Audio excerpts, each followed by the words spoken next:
Court come to order.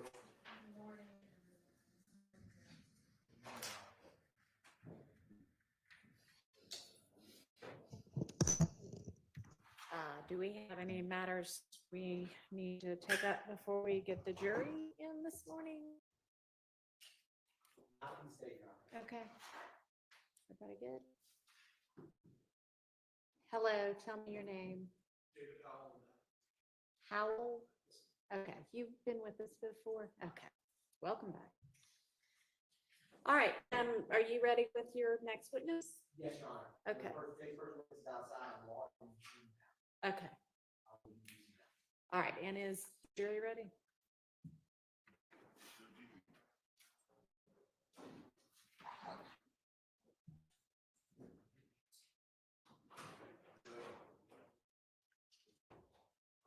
All right, okay, let's get the jury in.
Thank you. Good morning, ladies and gentlemen. All right, Mr. Atkins, you can call the state's next witness. Thank you, Your Honor. The state calls Ms. Sharon Latner to the stand. Okay.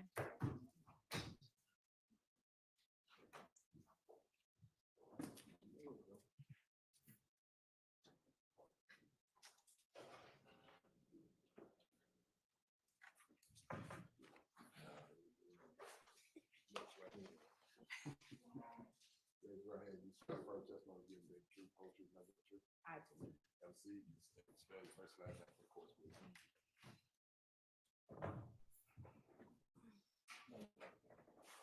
Sharon Latner, SHARON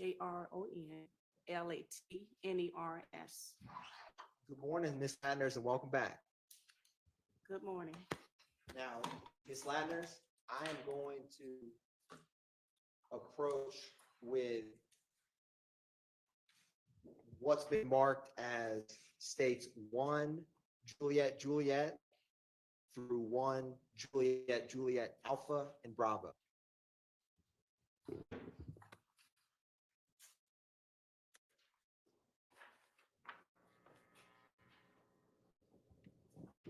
Now, Ms. Latner, if you can take a minute and look through those 3 exhibits and just look up at me when you're ready.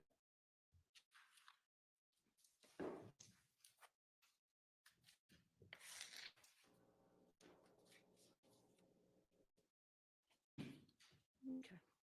What are those, Ms. Latner? One John is CAD report. Can you pull that, mic towards your? This one? Yeah, that one. Thank you. Exhibit one. One John, then one John 8 is a copy of the CAD report for the incident. And what is that disc, Ms. Ladner's one JJ Bravo? 911 calls. And Ms. Ladner, do you recognize those? Yes, And are they a fair and accurate depiction of the CAD reports and the 911 call associated with this incident? yes, And before testifying, Ms. Ladner, did you review and mark that 911 call on one Juliet Bravo? yes, Your Honor, at this time, the state moves to admit states exhibits one Juliet and one Juliet Alpha and Bravo. There, that, Thank you, Your Honor. The state is publishing one Juliet.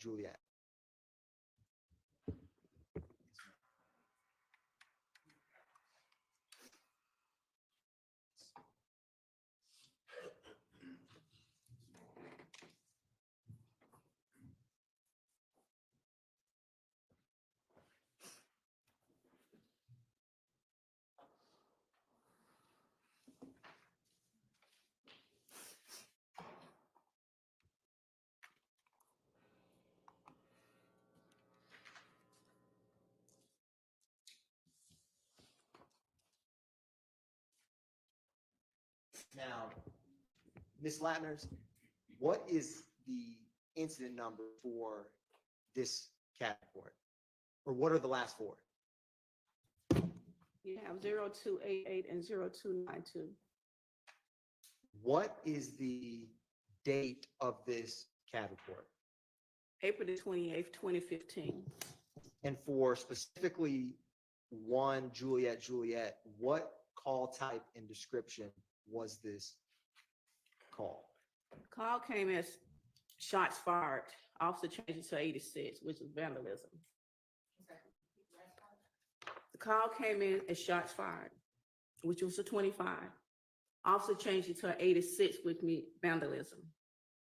Ms. Latners, in your experience with APD, what are some type of situations where an 86 vandalism could come across on a CAD report? If our if a caller called in, says car been vandalized, it's car been shot up, window been broken, that's vandalism. Now, Ms. Latners, what was the location address for this incident? 2517 Donley Harwell Parkway, Northwest Atlanta. Are you familiar with that location, Ms. Latners? It's a club over there. That's fair enough. Now, Ms. Latners, I'm going to publish what's already been admitted as one Tango Alpha.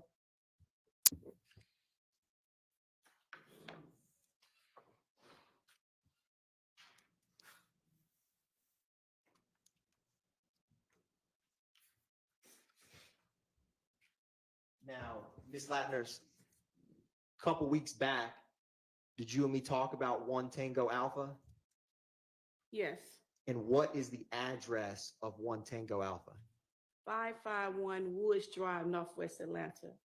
Ms. Latners, you actually don't have that before you. You have, if you look on, is your screen working on that laptop with the Zoom? Yes. I just published an exhibit you don't have physically before you. Okay. What is the address for one Tango Alpha? On this string, it says 2517 Donley Harwell Parkway, Northwest Atlanta. Is that the same address as one Juliet we were just discussing? Yes. Your Honor, republishing State's Exhibit 1 Juliet. Now, Ms. Latners, was this a 911 call or officer-generated CAD report? Officer generated CAD report. What time was this CAD report generated? Officer pulled out on the call at 02:20 a.m. hours. What time was the call? And is this one Juliet, Ms. Latners? Say that again? Is this one Juliet? Yes. Is the dispatch time and the call receive time the same? Yes. Is that because it was officer generated? Yes. Now, what time was this call cleared? It cleared at 04:34 a.m. hours. Now, do you see on page one, Ms. Latner's, under unit information, there's a number of, it says SEC unit and then has numbers? Yes. Now, what does that indicate? Well, it looks like a off-duty unit was working at the club. He pulled out. And once he come over there and he said shots fired at the location, most of every unit in that zone wants to go to that location. So that's why you have the different units out there at that location. So do each of those units that have a different number reflect a different officer? Yes. And roughly, is that about how many units do you see listed on page one?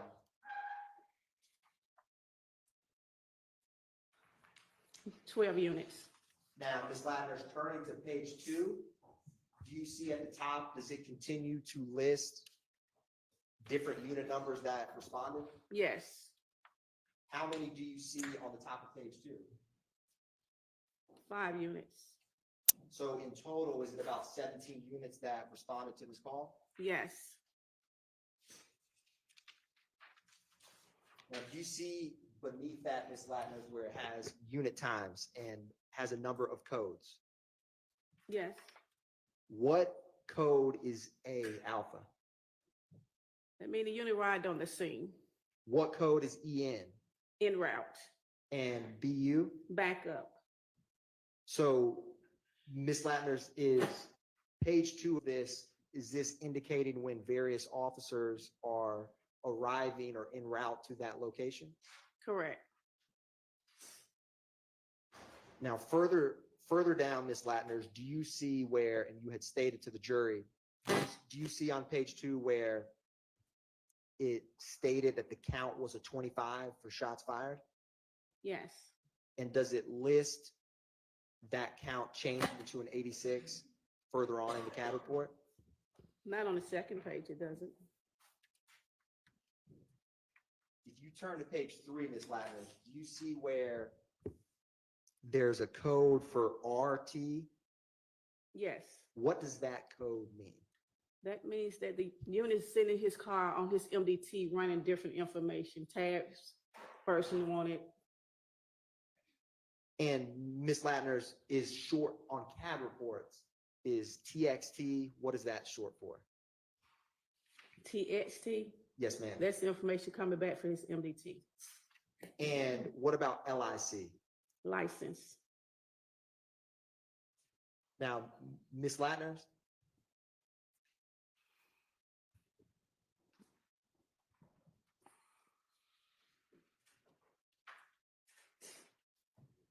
one brief moment, Ms. Latner's.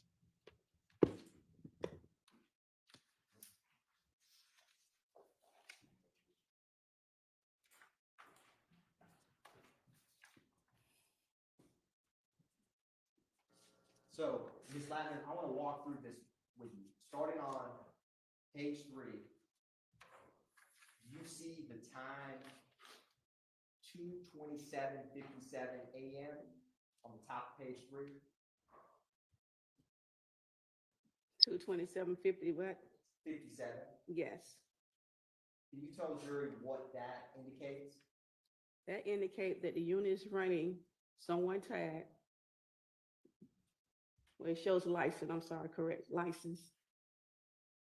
And what are the last four of that license? 4209. Now, Ms. Latner's, a little bit further down at 229:34, kind of in the middle of the page. Do you see the code at 229:34? They're running another license plate. Is that a different last four of the license plate? Yes, 7542. And Ms. Latner's, kind of towards the bottom of page three at 251:57. Do you see that code? Yes, Is that a different last four than the previous two? yes, Is that another vehicle and license vehicle and license that's being ran. Yes, Now, turning to page 4, Ms. Ladner, you see at the top, at the time, 3:12:15 a.m. okay. What code or what is happening on the CAD report at 3:12:15 a.m.? They're running another license plate, 0994. Turning Ms. Ladner to 3:16:49, kind of towards the middle of the page. Do you see that? Yes, Can you tell the jury what that indicates at 3:16:49? they're running another license plate, 9521.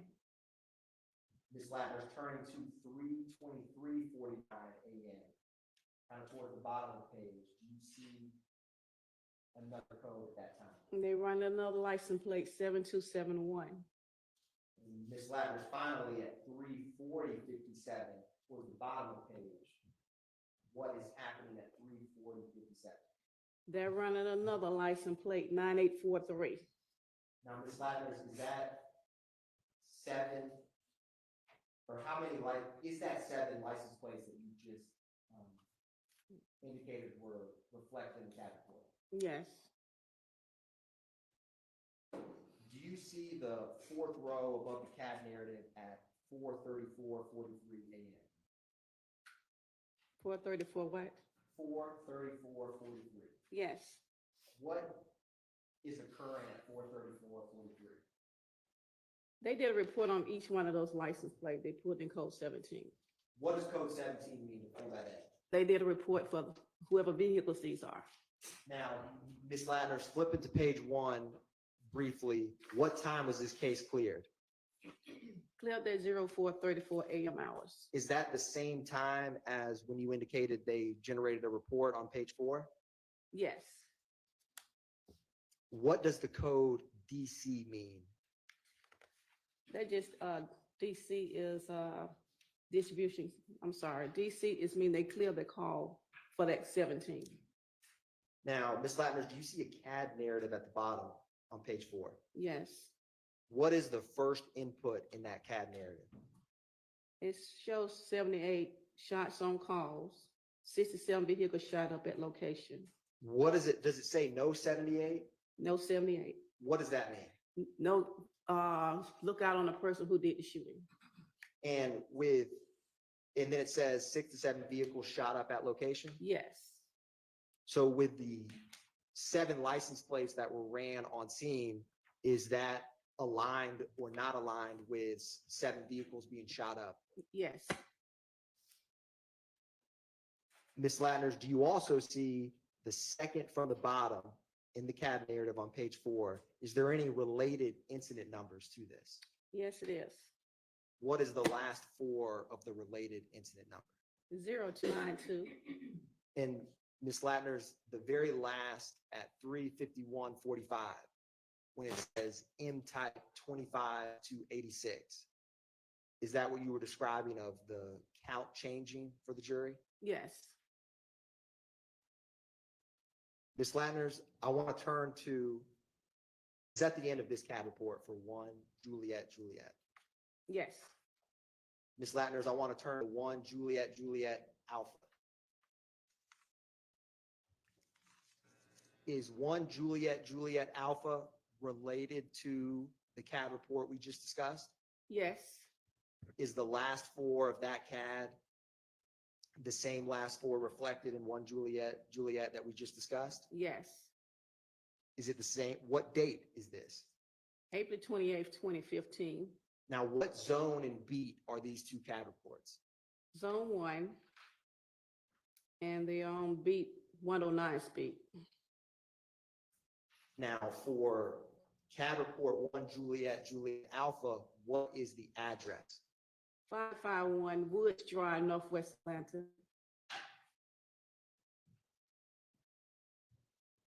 And with the 2 CAD reports being the same zone and the same beat, and Your Honor, publishing 1 Juliet Juliet Alpha, are they in the same part of the city, Your Honor? Or, sorry, Ms. Ladner's, or nearby?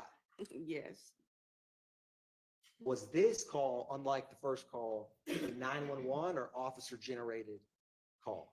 it came through with 911. What time was the 911 call?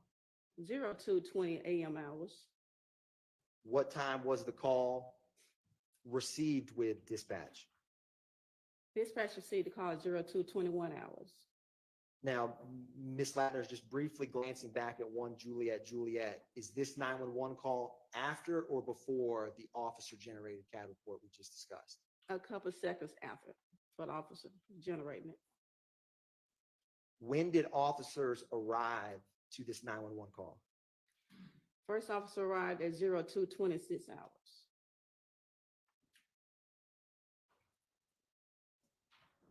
What priority call was this 911 call? I'm prior to 2 calls. Is that a 10-minute response? Yes, What time was this call cleared? it was cleared at 02:32 a.m. hours. Was it cleared roughly 10 minutes after the call or officers arrived?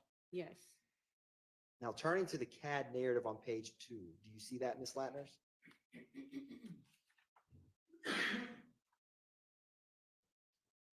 The 4th row from the top at 2:21:28 a.m. Can you tell the jury what that indicates? the call advised operator they heard about 30 shots in the area. Now, Ms. Latners, the very last input at 2:23:36, does it have a related CAD report? Yes, it does. And is that related CAD report 1 Juliet Juliet? Yes, Now, Ms. Latners, I'm going to publish is 1 Juliet Juliet Bravo 911 call that corresponds with this CAD report? The disc you have before you? yes. Your Honor, at this time, the state's going to publish 1 Juliet Juliet Bravo for the jury.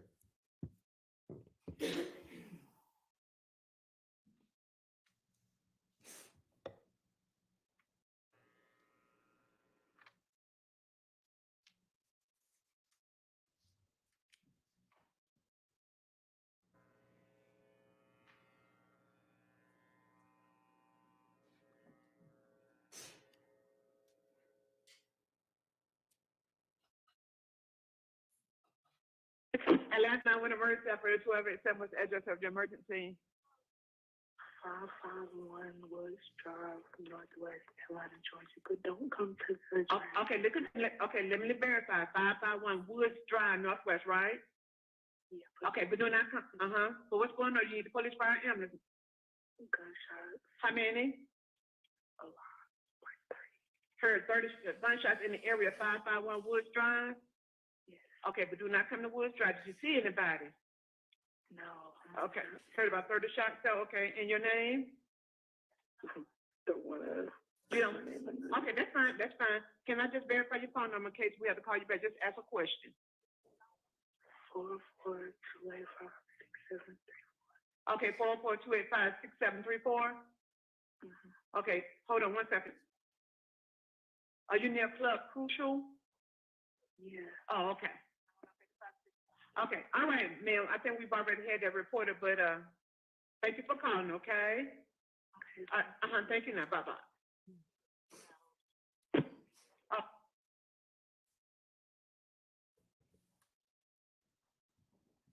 Now, Ms. Latners, I'm going to approach you with what's been marked as 1 Kilo Kilo through 4 Kilo Kilo Alpha. I'm going to grab these Juliets from you. Or actually, I'm going to leave them up here. Ms. Latners, if you can take a minute to look through those Kilo Kilo exhibits and just look up at me when you're ready.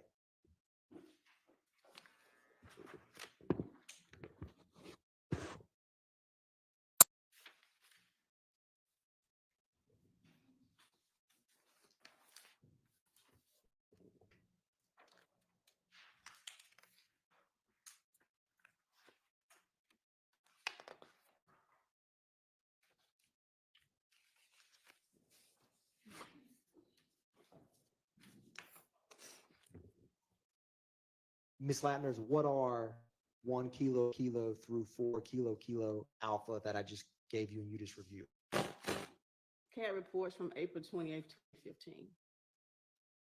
And how do you recognize them?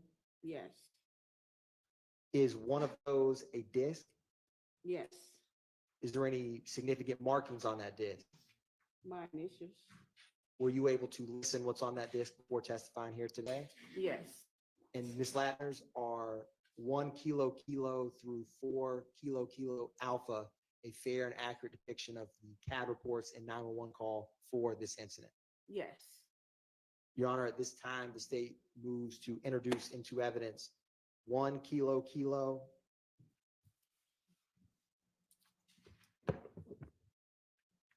2 kilo kilo, 3 kilo kilo, 4 kilo kilo, and also, Your Honor, the 1 through 4 kilo kilo alpha. All right, those are the. Thank you, Your Honor. Now, Ms. Landers, in publishing 1 kilo kilo for the jury.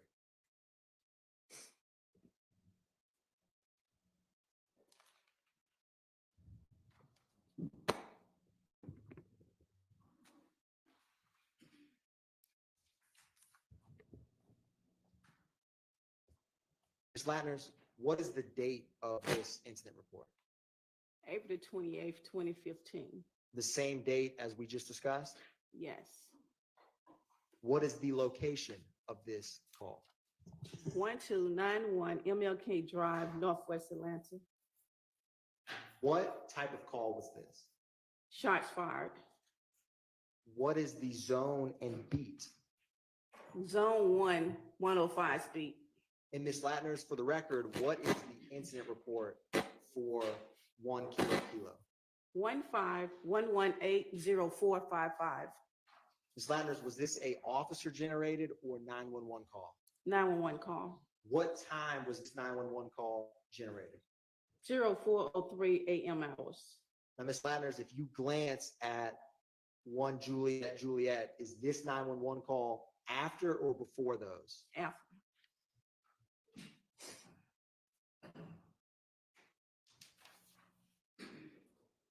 You said it was made at 040325. Yes. When was the call received at dispatch? 0434 a.m. hours. When were officers dispatched to that location?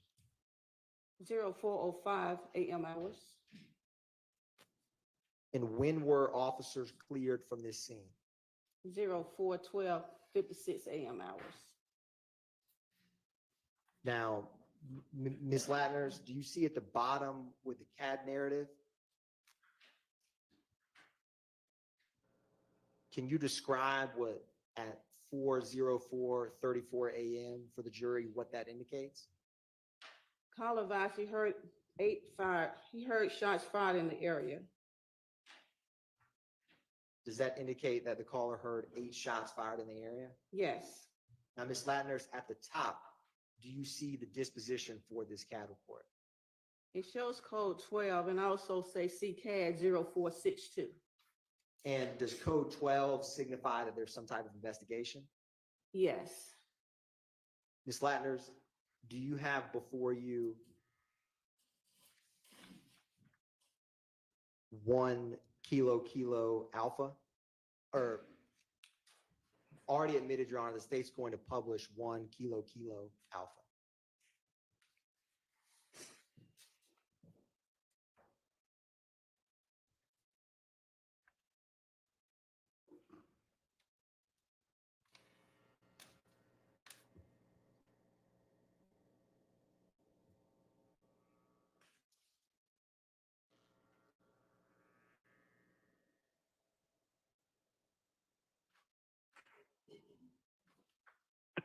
Atlanta 911 operator 6173, what's the address to your emergency? Well, 1291 Martin Luther King Jr. Drive, but somebody's firing off AKs in the neighborhood. About how many did you hear? Just heard about 17 shots. Did you want to see what the officer when they come out? Nah, I'm asleep, but I mean, dang, it's every night. Okay. And if they can check the address at 1271, it's an empty house next door to me. They going in and out that house at night. They start going in that house about 8:30 dark at night. And they go in and out the house all night. Cars parked down on Rockmart. So I don't know. It's not this. Like I said, it can't be but a few houses away that shoot, that are random shooting. And it goes on every night in the neighborhood, but just kind of close that time. Thank you very much. Okay, we're gonna be throwing out. Yeah, maybe see a little patrols through here in the evening time. They bust caps, shoot caps every night here around through here between 2 and 4. Okay, all right, that's throwing out. Appreciate it. You're welcome, Mama. Publishing what's been admitted, Your Honor, as 2 kilo.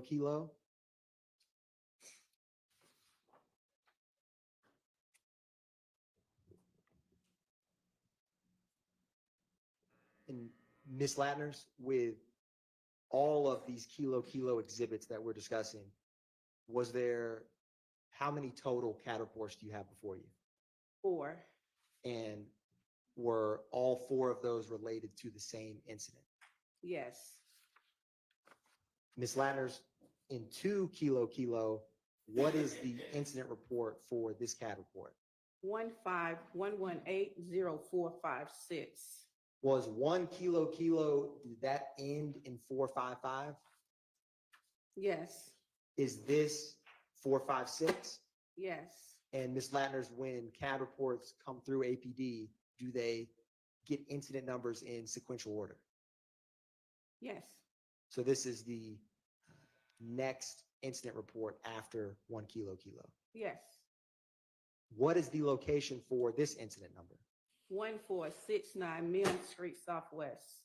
What is the zone and beat for this CAD? Zone 104 is beat. Is that the same zone and beat as 1 kilo? No, the first one was 105's beat, Is 104 near 105's beat? right next door. What was the source of this CAD report? Was it a 911 call or officer generated? 911 call, What time was this call received? 0403 AM hours. Was that after or before 1 kilo? After.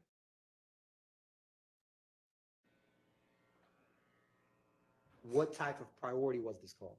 Prior to 2, Is that a 10-minute response time? 10 minutes. What time was this call cleared? 0412 hours AM. 0412 AM hours. Ms. Latners, comparing 2 kilo with 1 kilo, how close in time is the clearance between the 2 calls? About 5 seconds off. What was the disposition of 2 kilo? Code 12 investigated CCAD 0462. Is that the same CCAD 0462 referenced in 1 kilo? Yes.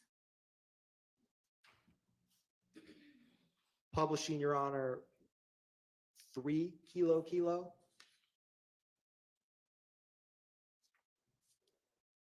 Ms. Latners, what is the incident number for 3 kilo? 151180460. Is this the same date as what we just discussed? Yes. What zone and beat is 3 kilo? Zone 104's beat. Was this self-initiated by an officer or a 911 call?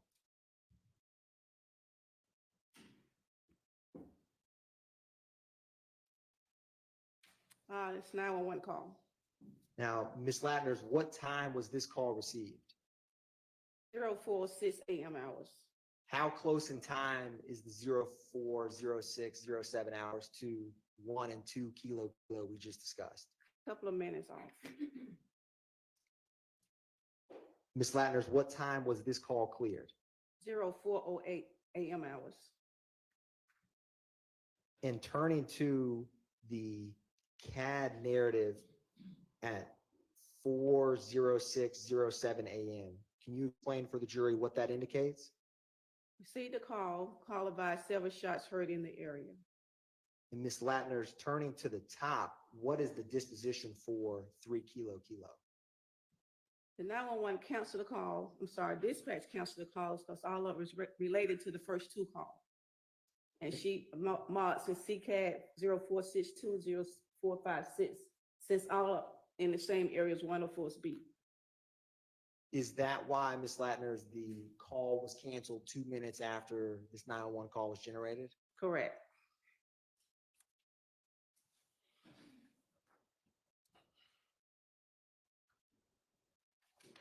Your Honor, publishing what's been marked as 4 kilo kilo.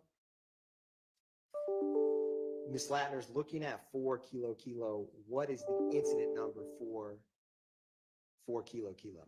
151180462. Is this the 0462 that was referenced in the previous 3 kilo kilo exhibits? Yes. What's the location for this CAD report?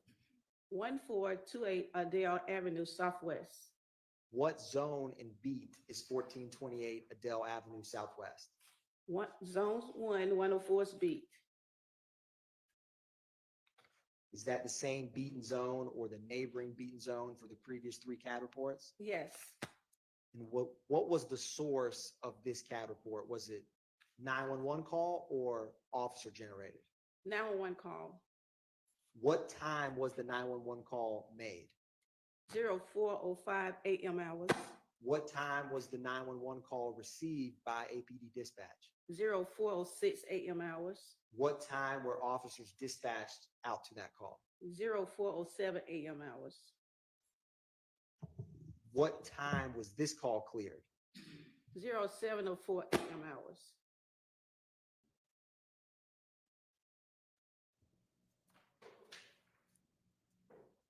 Now, Ms. Latner, you see on page 1, it has unit information. Yes. Who was the primary unit on this call? 11:04. And is there any officers listed for this case? Yes. Their name. Adrian Pitts. Is there multiple unit numbers beneath 1104? Yes. Is that multiple officers responding to this call? Yes. What type of call is this? What's the code? Code is 50, person shot. Would a person shot code 50, what kind of response would that get? Priority 2. And how quick a response time is priority 2 within APD CAD? Should be quick as possible. We have 10 minutes to dispatch it out.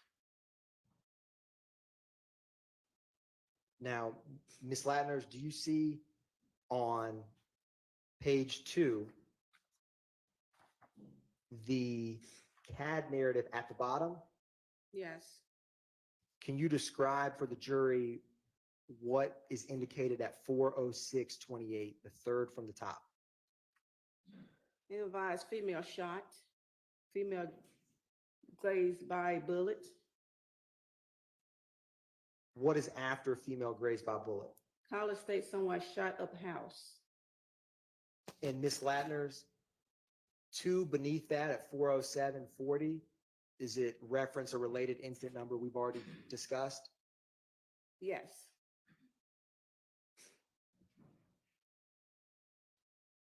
Your Honor, at this time, the state is going to publish 4 kilo kilo alpha for the jury.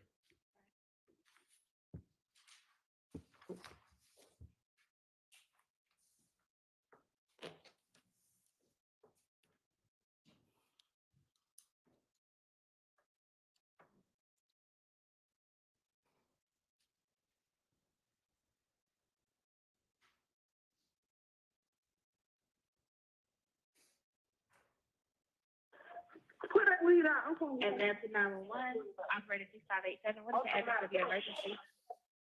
Someone just turned a shot on my house and my auntie got shot. Okay. Okay, what's the address? 1428 1428 Adele Avenue. Adair. 30314. Is this in a house or an apartment? You said what now? Is this a house or an apartment? Our house? Okay, that's Adair Avenue Northeast? Southeast? I thought it's southeast. Okay. 1420 Adair Avenue, Atlanta, Georgia, 30314. Okay, it's not coming up southeast. Hold on one moment. ADELE. Oh, Adele. Yes, ma'am. Okay. All right, hold for Grady.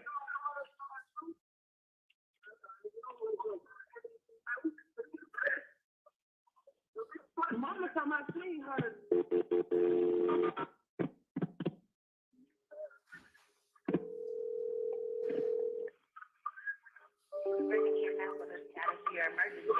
Hello.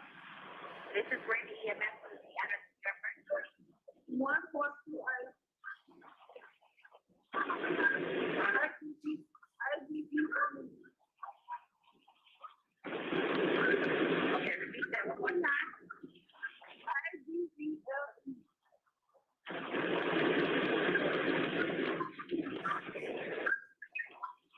repeat that. Make sure we have it correct. Hello? Hello. Can you repeat the address to make sure we have it correct? 1428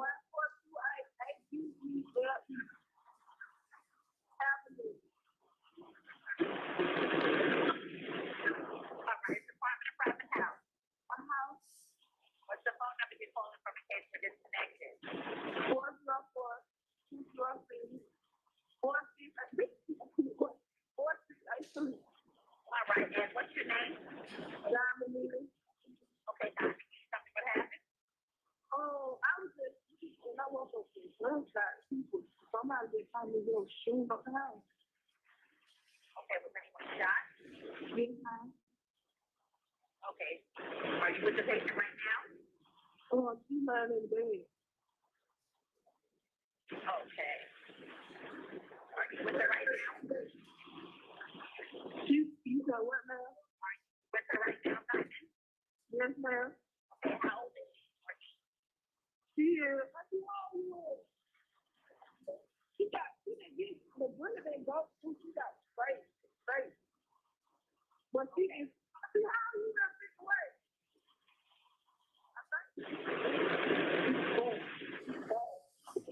Is she awake? Yes, she awake. She breathing? You said yes, she breathing. Okay, when did this happen? When did this happen? When did this happen? Great. 5 minutes ago. Okay. Okay. Okay, and is the assailant still nearby? You said what? The person that was shooting, are they still in the area? Yes, ma'am. That's still in the house with me. Okay, is there any serious bleeding? No, ma'am. Bleeding at all? Yes, she's breathing. The bullet's right here. All right. Is she completely alert? You said what, ma'am? Is she completely alert? Yes, ma'am. All right, what part of her body was injured? The butt. Okay, she was shot in the butt. Yes, ma'am. Is there more than one wound? No, ma'am. All right, send the technician to help stand alive. We'll tell you what's next. Atlanta Fire Police on 792. Okay. Steering route. Okay. Okay, great. What you say, Atlanta? You said what? We need to know if the person that shot her is still on scene. Yes, ma'am. She's standing. No, the people that were shooting, are they still around? Oh, yes. I guess it was right. Okay, so they're nowhere in sight at this time. Oh, no, ma'am. You know where they are or where they went? No, ma'am. We just woke up. Okay. Then just have nice to have them alive. We'll take it to the next. Grab a cushion, dry cloth, or a towel. Okay. Okay, and I want you to place it right on the wall, press down firmly, and don't hold it up. Okay? Let her know that help is coming.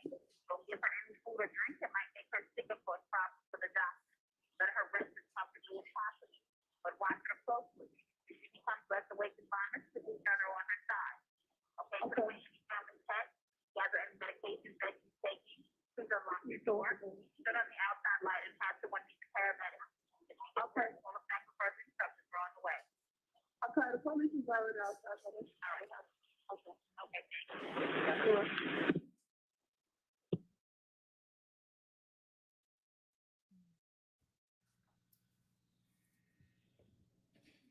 Ms. Latners, that was now that corresponded to 0462. Yes.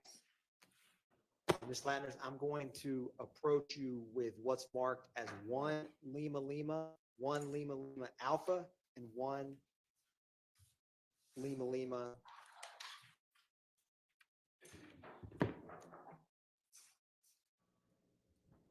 Excuse me, and 2 Lima Lima.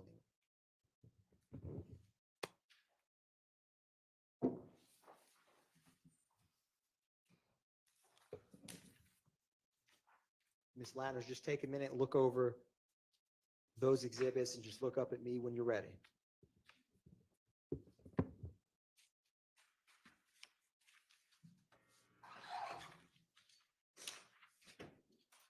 Ms. Latners, what are 1 Lima Lima, 2 Lima Lima, and 1 Lima Lima Alpha? Copy of the CAD report for that incident. Is there also a 911 call associated with those? Yes. And are they a fair and accurate depiction of the 911 call and CAD reports for this incident? Yes. Your Honor, at this time, the state moves to tender into evidence 1 Lima Lima, 1 Lima Lima Alpha, and 2 Lima Lima. You may. I'm going to come grab these, Ms. Latners. I'll be right back.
I'm going to give these back to you, Ms. Latners.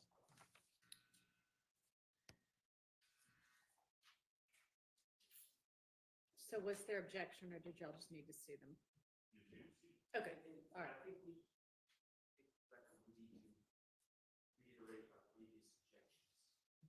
Okay, they're preserved. All right, so those are admitted. Your Honor, thank you, Your Honor. Publishing 1 Lima Lima. Ms. Latners, what is the incident report for 1 Lima Lima? 151180587, What is the date? April 28th, 2015. And Ms. Latners, what type of call is 1 Lima Lima? Shots fired. What was the location of the shots fired? 1903 Drew Drive, Northwest. What is the zone and beat for this call? Zone 1, 110 speed. Now, Ms. Latners, was this a 911 call or officer generated? 911 call. What time was this 911 call made? 05:50 a.m. hours. And Ms. Latners, is this after or before the 2517 Donnelly Hollowell 1JJ we discussed? After. Is this after or before the 1428 Adele Drive we just discussed with Kilo exhibits? After. Ms. Latners, when were officers dispatched to this scene? At 05:53 a.m. hours. When did they arrive? 06:01 a.m. hours. And what time was this call cleared? 06:44 a.m. hours. Now, Ms. Lattners, do you see unit information in the middle of page 1? I do. What is the primary unit for this call? 1110s, And what officer is associated with 1110? Sean Hill.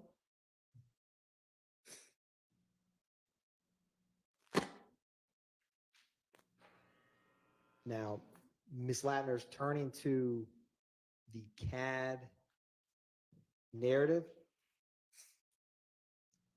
the third from the top at 5:52:18 a.m. Can you explain for the jury what that indicates? It indicates that the operator put in information about heard 9 gunshots fired near parking deck from the caller. And when it says no 78, is that no suspect? No suspect. Ms. Lattners, turning back to the top, do you see the disposition for this CAD report? Code 12 investigated. And Ms. Lattners, do you have before you a 911 call associated with this? Yes. Your Honor, is that 1 Lima Lima Alpha? Yes. Your Honor, at this time, the state is publishing 1 Lima Lima Alpha for the jury.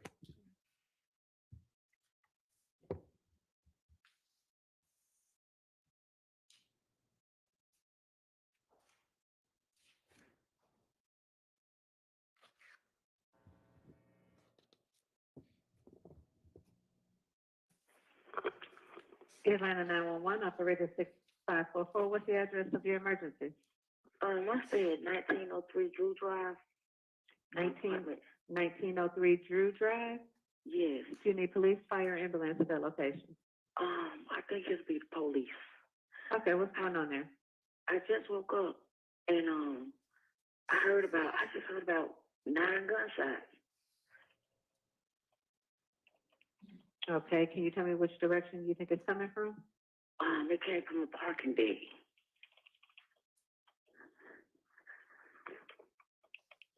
Okay. And this is an apartment? Yes. What's the name of the apartment? Columbia Crest. Is there a gate code? Yes. Can you share that with me, please? 0162. 0162. What's your name? Stephanie. Stephanie, what's your contact phone number? 678 769 9305. 678-769-9305. Yes. And you said you heard about 9 gunshots fired near the parking deck. By chance, do you see anyone? I don't even want to get close to the one. Okay. And what's your apartment number? What is 2309? Do you want to speak with an officer when he comes out? Oh, I don't have to. I just know I heard a lot of gunshots just now. Okay, we're gonna get an officer over there to check it out. Thank you, Stephanie. Okay. Bye-bye.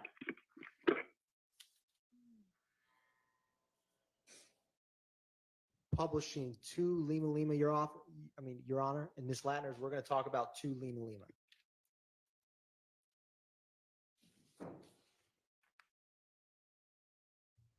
Is this April 28, 2015? Yes. And Ms. Lattners, what is the incident report number for 2 Lima Lima? 151180588. How did this call type come in? 911 call. And what was the caller's first name? Natasha. And Ms. Lattners, what was the address of this 911 call? 1903 Drew Drive Northwest. And is there an apartment associated with that call? Apartment 1122. And what is the zone and beat for this 911 call? Zone 1, 110 speed. And is this after or before the 1 Lima Lima that we just discussed? After. How close in time is this 911 call to the first? If you look at 1 and 2 Lima Lima. About a minute apart. Now, Ms. Lattners, what time did officers get dispatched to this location? 05:55 a.m. hours. What time did they arrive? 06:03 a.m. hours, And what time was this call cleared? 11:16 a.m. hours.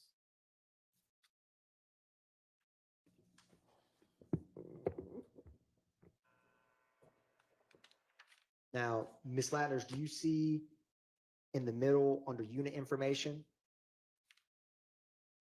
Is that the same unit number 1110 and Officer Sean Hill that we just discussed with 1 Lima Lima?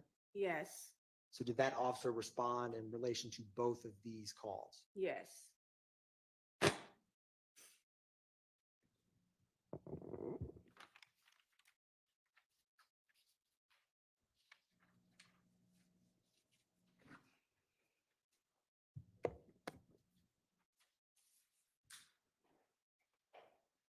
And Ms. Latner, do you see on page 2 at 6:44:05 a.m. where it says M type 54 to 86? Yes. What does that indicate for the jury? Call came in as a suspicious person that's a sitting for Atlanta 54. An officer asked the dispatcher to change to 86 to vandalism.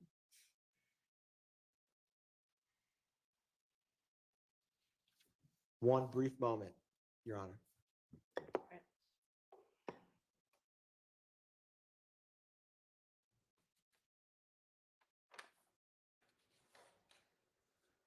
Thank you very much, Ms. Latner. No further questions by the state, Your Honor. All right, do any defense counsel have questions for Ms. Latner?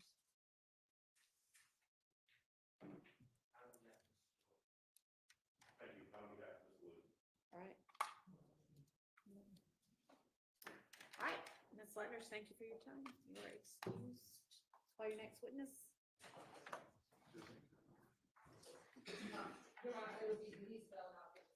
All right.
My name is Denise Bell. Spell my name D-E-N-I-S-E, B-E-L-L. B-E-L-L, yes. Good morning, Ms. Bell. Good morning. How are you? I'm a little nervous. All right. Is there anything we can do to make you a little less nervous? Not really. All right. Ms. Bell, appreciate your honesty. Would you do me a favor and set your purse down by your side? Yes, I can. And I'm standing over here. Would you direct your communication to the jury over here? They need to hear what you're saying, and you need to talk loudly and into the microphone if you can. Okay. Thank you. Ms. Bell, would you tell the jury where you're from originally? I'm from Atlanta, Georgia. All right. Do you have family that lives in Atlanta, Georgia? Yes, Have you lived in Atlanta all your life? yes, Do you have sisters and brothers? yes. How many?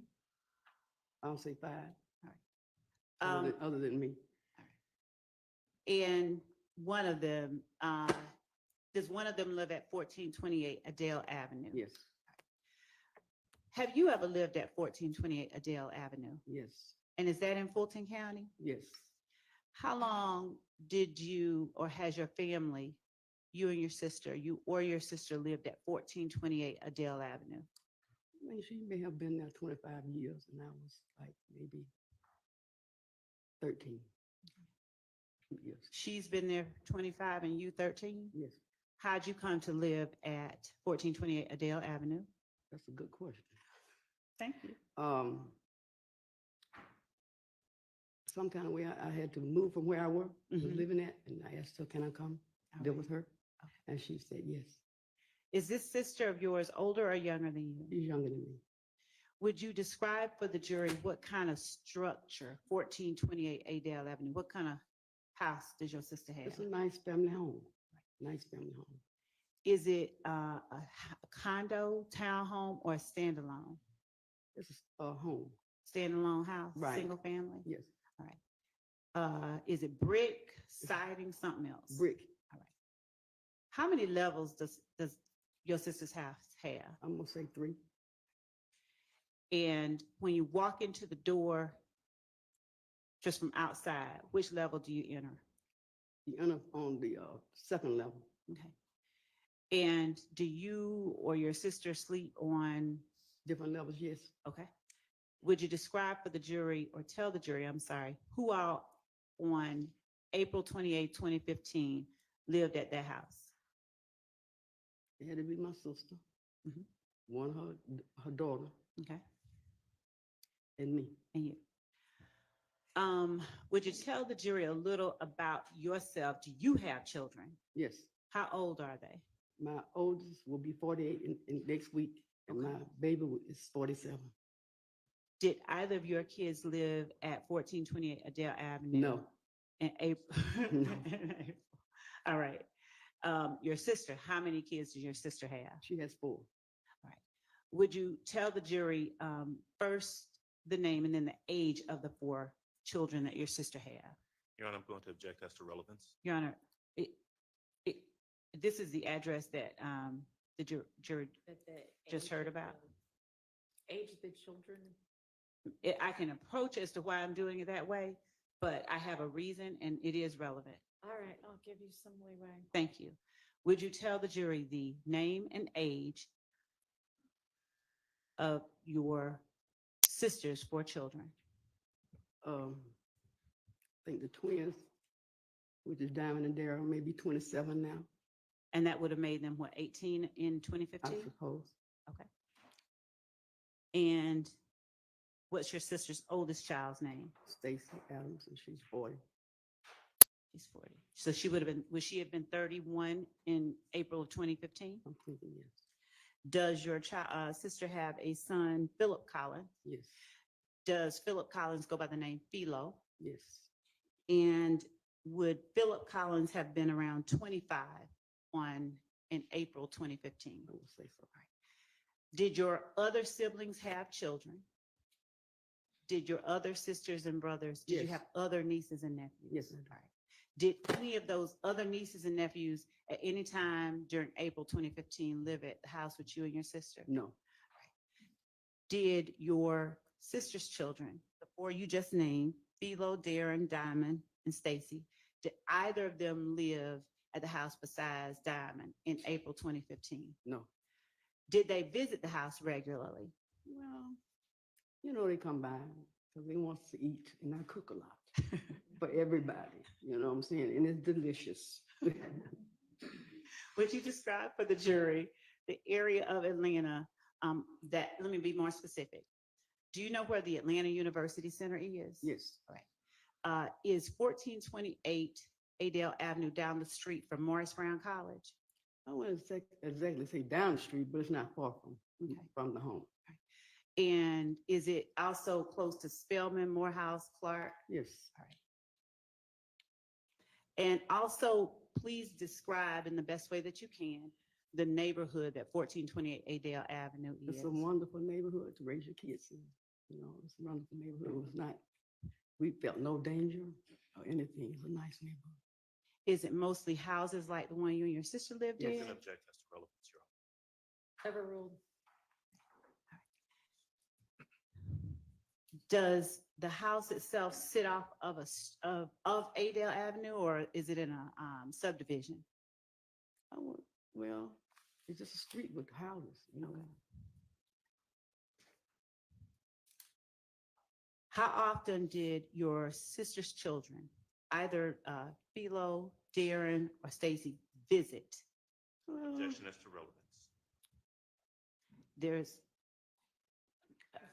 Your Honor, I am asking. Sustained. Okay. Asked and answered.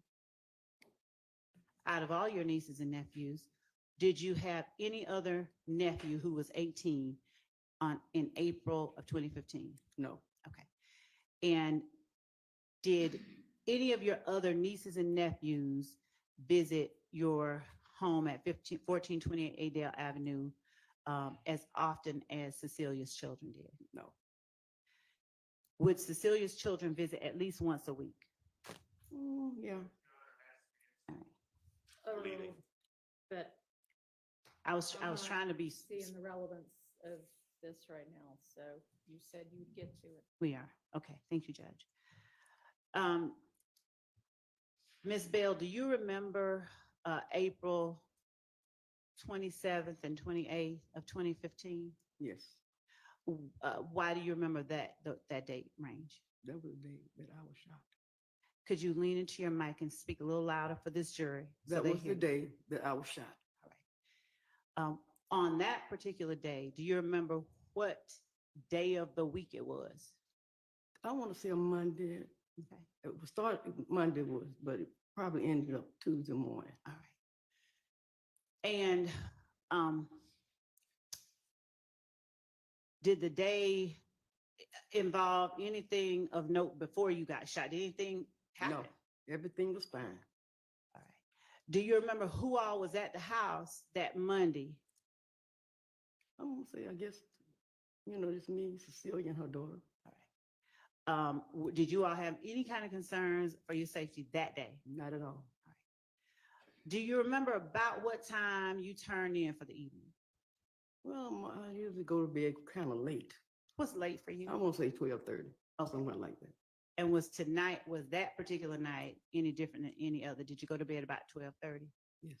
All right. Were any of your nieces or nephews visiting at that time that you went to bed? No.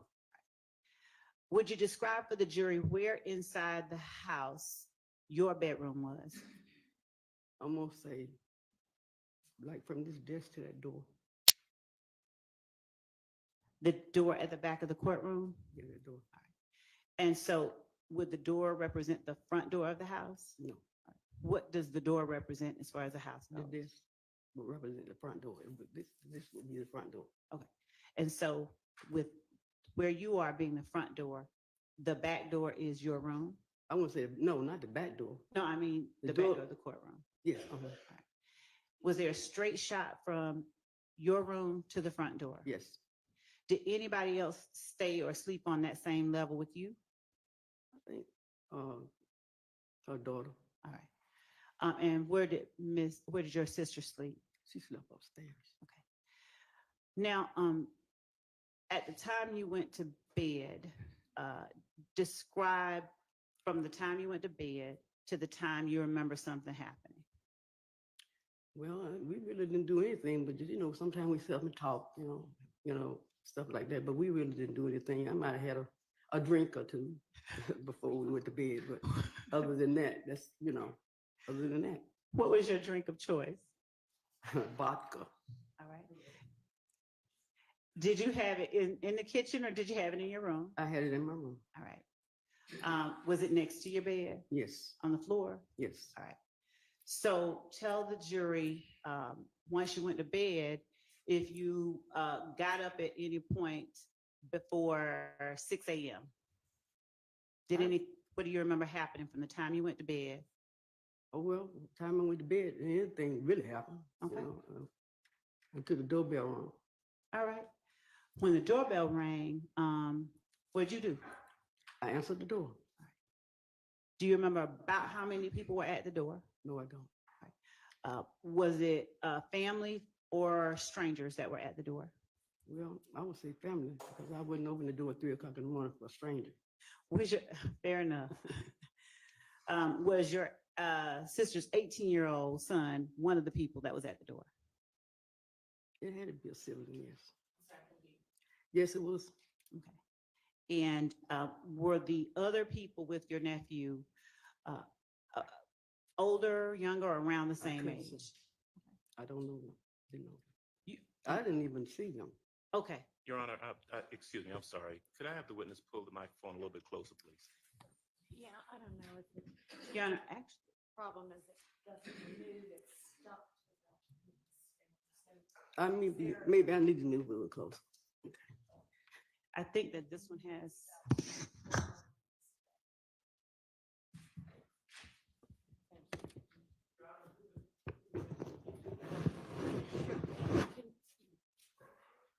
Can he repeat, can she repeat that last answer once we got the mic fixed?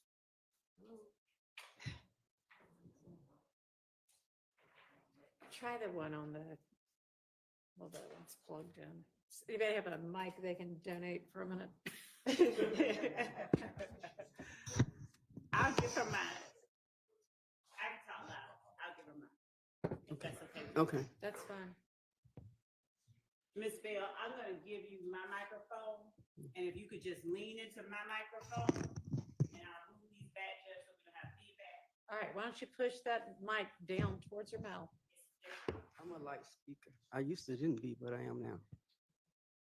All right, and ask that last question so they can hear the answer. Thank you, Judge. Miss Bell, when you heard the doorbell ring at 3:30 in the morning, and you said your 18-year-old nephew came in, did you see the people who were with your nephew? Not recognize them, just did you see anybody else with him? It may have been, but I didn't pay any attention because once I opened the door and it was somebody that I recognized, I just walked away. I walked away from the door. I didn't really pay any attention. I just walked. It's 3 o'clock in the morning. I'm asleep. You know what I'm saying? So I didn't really pay any attention. Did the demeanor of your 18-year-old nephew or any of the people who were coming in cause you any concern? No, Did they, were they being loud or rowdy or anything like that? no, Did they in any way appear angry? no. Do you know, or did you recognize what they did once you let them in the house? No, Now, do you like guns? no, Do you make it known to your nephews and nieces you don't like guns? yes, Do they respect you enough to respect the fact that you don't like guns? yes. All right. So on this date, if it's 3:30 in the morning, was the previous morning was the previous day the Monday, or are we not in a Monday? The previous day was Monday. So if it's this 3:30 Tuesday morning, Yes, did you see any guns in the hands of anybody that you let in the house at 3:30? No. Do you remember what anybody was wearing? no,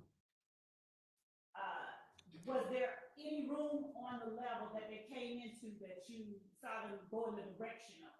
I didn't pay any attention. Tell the jury what you did once you let them in the house. I went back to my bedroom. How far was your bedroom from where you parted ways with them? I guess a few feet. Did you hear anything from them, like anything? Nothing. Were you close enough to have heard if they've been arguing or anything? No, Were you close enough if they had been arguing to have heard it? I would have heard it. All right. Tell the jury once you got back to your room what you did. I stepped in my room, and by my alcohol being next to my bed, I figured I'd take a drink, but I didn't get a chance to do that Wow. because gunfire rang out. And by then, I was hit. Yeah, your voice dropped. I was hit. What did you say right before you were hit? I picked up the ball, and then I put it back down because I was hit. Did you hear anything before you were hit? I just probably heard a gunfire, but nothing else. When you say you were hit, what do you mean? I was hit by a bullet. I was shot. I just said I was hit and still shot. Did you immediately know you had been shot? Yes. What happened? How did you feel it? Tell the jury what that was. Well, actually, I didn't really feel any pain at that time. I was very scared, and I looked into my hallway, which is right my bedroom, the hallway right at my bedroom. So when I turned my back and looked around, the police was already there. Do you have any idea how long it took you to gather yourself and look around and see the police? I really didn't have any time. Did you see when you realized you've been shot, were you able to see if there were any holes in the house for a bullet to have come through? Like, did a bullet, did you see where it came through? It came through my wall. Through your what? My wall. Do you remember how many shots you heard? No, I don't. Did you hear more than one? Yes. Do you remember what they sounded like? It was very loud. Do you remember whether they were fast? Fast. You being way more dignified than me, probably. Or something different. I really don't remember. What do you recall doing after you looked around and saw the police officer in the house? I just stood there by the bed. By the bed? I stood by the bed. I never sit down or anything. I just stood there. Was the police officer inside your bedroom when you looked? No, he wasn't in my bedroom. He was in the hallway. Do you recall saying anything? No, I didn't say anything to him. Do you remember who all was in the house at that moment where you noticed the police was in the house? No. Did you have any idea where your nephew and your nephew's friends were? No. What about your sister? She actually didn't even really see anything or hear anything. Without talking about what she may have seen or heard, I mean, what she was. Oh, she was upstairs in her bedroom asleep. Did she come down at any point and join you in your No, bedroom? no. Did you see her interacting with the police? I don't recall. I didn't see that. Tell the jury the next things you remember happening. I remember the ambulance came and they put me on the gurney. And they prepped me as they taking me out the house. Once I was in the ambulance, I really did not know how serious the injuries were. You know what I'm saying? I just didn't really feel any pain until I was operated on. The pain was so excruciating that I wouldn't wish it on nobody. Were you in the hospital at one time? I might have been in the hospital maybe a month and a half. Ms. Bell, would you tell the jury if your neighborhood that you lived in on 1420 Adele Avenue was a neighborhood where the younger, or you noticed your neighbors were? No younger people. No younger people. Most of the residents there were older people. They had already been there for many years. 40 or older, 30 or older? They was older than that. Did you notice whether any of them had kids that came off from the side? No. Ms. Bell, I'm going to show you what has been marked as State's Exhibit 5KK, and forgive me for not knowing the military. Kilo, 5 kilo, through 9 kilo, and a copy Mr. Brown is providing to the defense for them to look at while you're taking a look at 5 kilo through 9 kilo. And just tell me if you recognize the area depicted in these photographs. Looking starting at 5 kilo right here. Do you see 1420 Adele Avenue? Yes. Is that a fair and accurate representation in 5 kilo of what you and your sister's home look like Yes. in 2015? Yes. What about 6 kilo? Are you able to see the house from that? Yes. Is that too a fair and accurate representation of what the house looks like? Yes.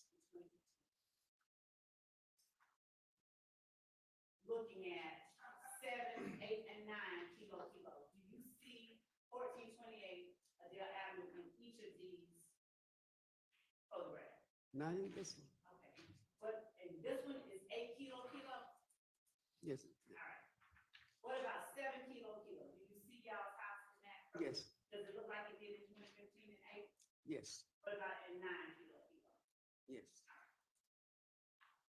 Now, do you see Adele Avenue in 8 kilo? No, So.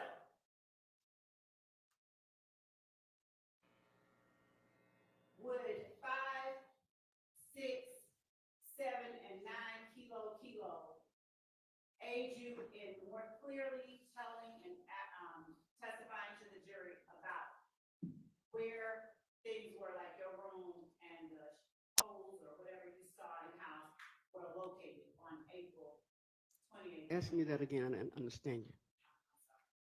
All right.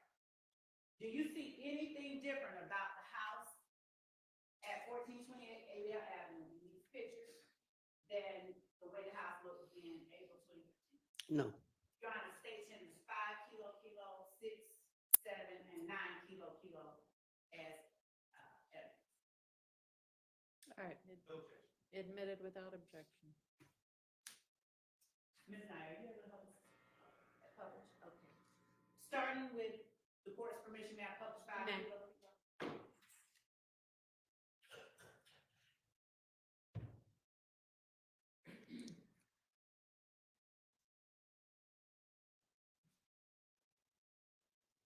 And Ms. Bell, it's gonna come up on screen, I need you one time, and just gonna. okay. And we just on use 5. All right.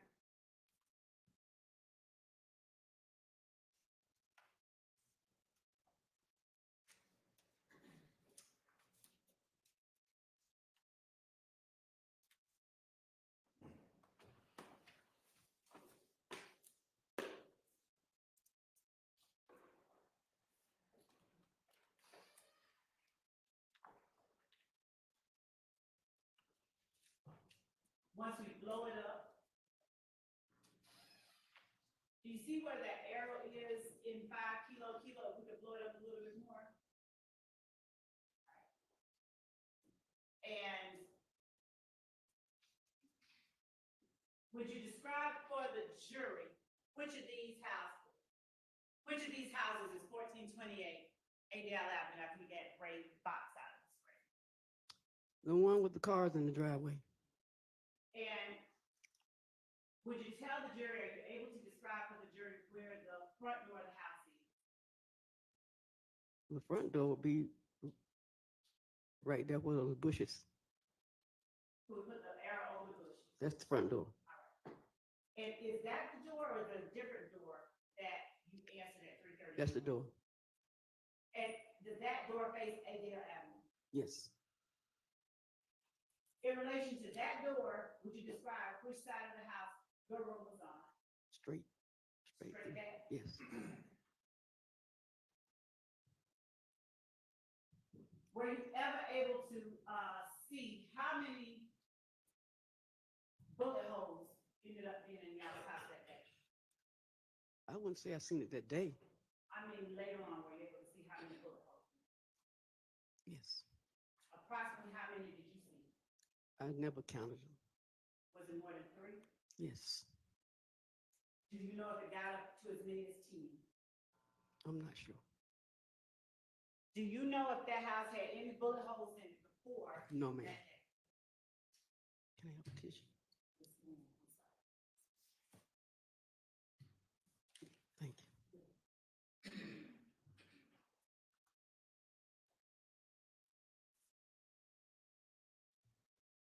Ms. Bell, had you heard or had you ever experienced gunfire in the, was it 10 years that you lived there before that day? No.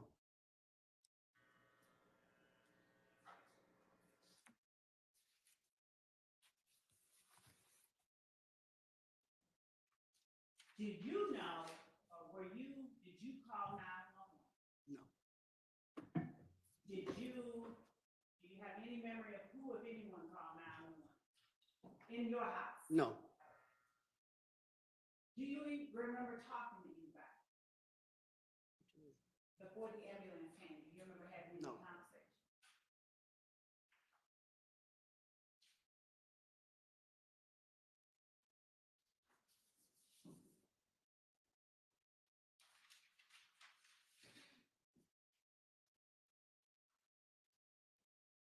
The, 911 call.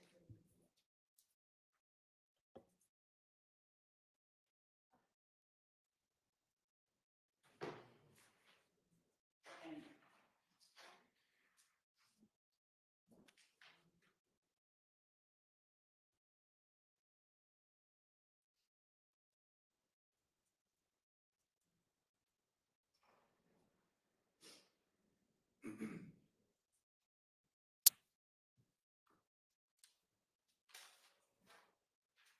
does your sister, your nephew, who at the time was 25, at the time in April 2015, did he have a child himself? Yes. Did you know the mother of your 25-year-old nephew's child? And by no, I don't mean like had a relationship with her, I mean, did you know who she was? I may have seen her. Did she live, did you know where she lived? No. Had you ever visited her No. house? Do you know if she lived in an apartment house like y'all's or something different? I'm not sure. Are you at all familiar with Drew Drive? Yes. How are you familiar with Drew Drive? Well, everybody knows the old pair home. It's the old Perry Homes. And had you ever driven or gone to that area generally? No. Do you have any idea how far it was from where you lived on Adel? No. Do you know whether your nephew's child's mother lived? Objection, Your Honor, as to your decision. Overruled as to that. Do you know whether your 25-year-old nephew's child's mother lived in that area?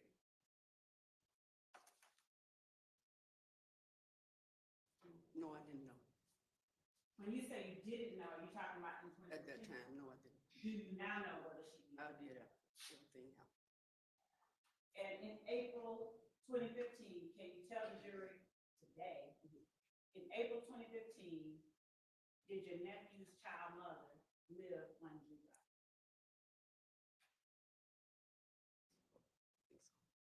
Guys, speak. Yes.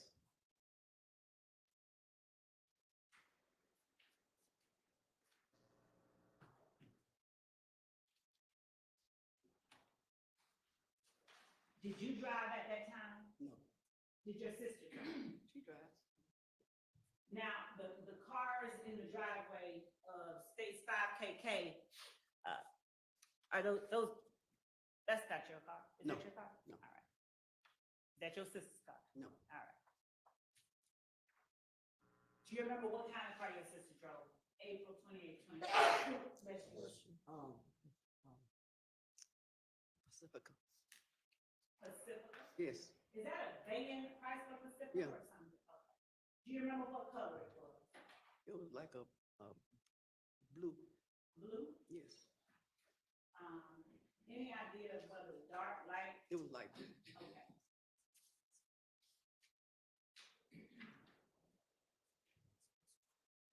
Do you know at the time that you were shot, do you know if there were any other cars in your driveway that you remember? No. When the ambulance came, do you remember where it was parked when you got in? No.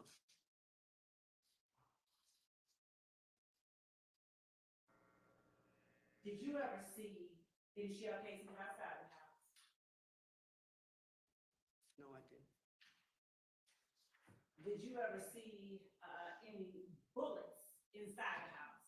No.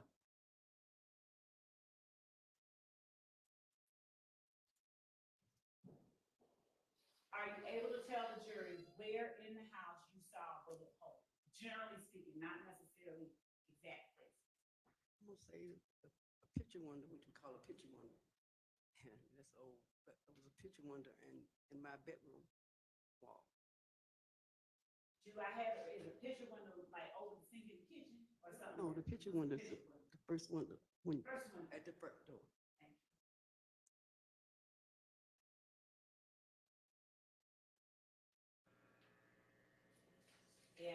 did you at all ever see who it was that fired those rounds in y'all's house? No, I didn't. Just 1 second.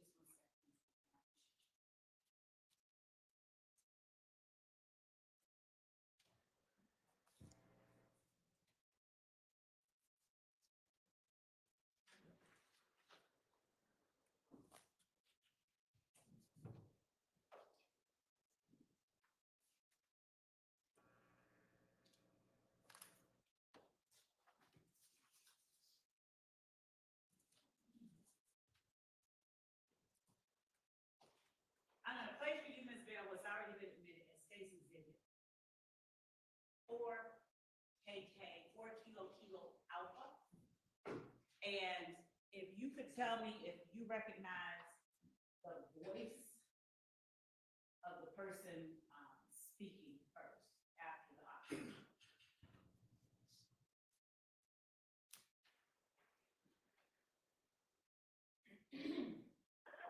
Put that weed out. I'm going. Atlanta 911, operator 6587, what is the address of the emergency?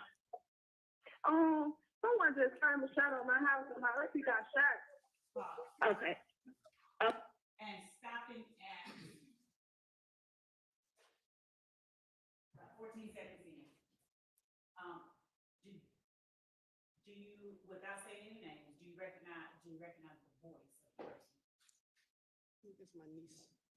The niece that lived with you? No. Okay, a different niece? Yes. Whose child was that niece? Wait, let me take that back. I'm not sure. They sound alike. All right, we're gonna play a little bit more. She said- Okay? Okay, let me hear it again. She said. Yes, keep playing. Okay, what's the address? 1428 1428. Adele Avenue. I recognize the voice. You're nodding your head, so we can pause. Is that the niece that lived with you or just the It niece? needs to deal with me. Thank you so much, Ms. Bell. Just 1 minute. I think that's all I have right now. Thank you. All right, do any of the defense attorneys have questions for this witness? On behalf of Ms. Williams, we have no questions. Anybody? All right, Ms. Bell, thank you for your time and you are excused. Thank you. We need a break. Okay, let's take a restroom convenience break. And y'all have your next witness lined up, okay?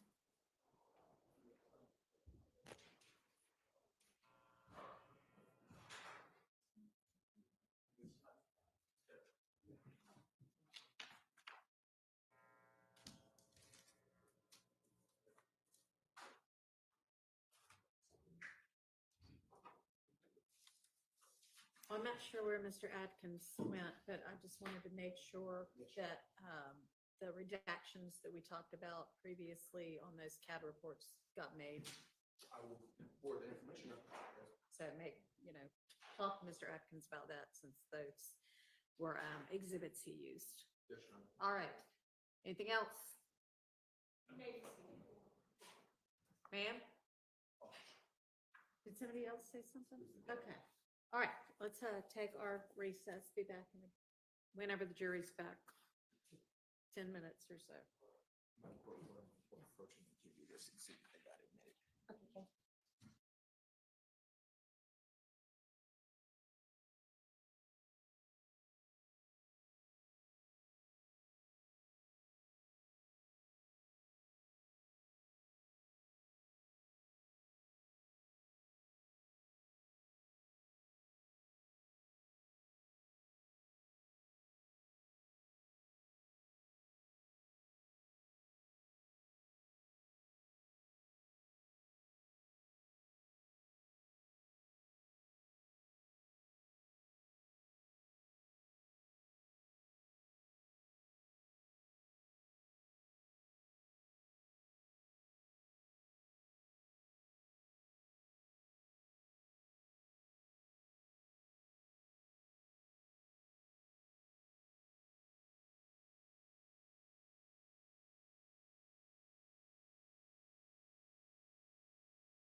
get done, and we'll pick back up tomorrow with the jury again. So sorry about witnesses you may have had here, but just have them in the morning instead. Okay. All right, we'll be in recess till 2.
that the only area? I know this one.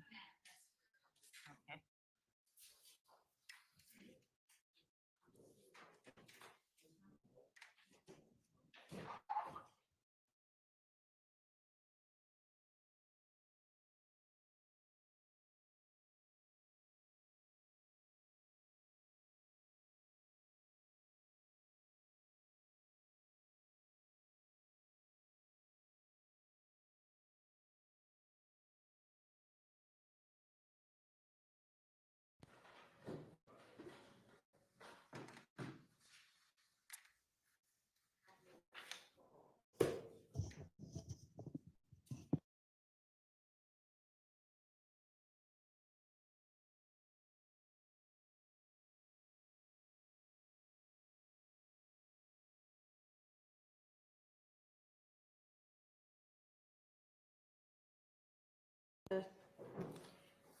Get together and get some things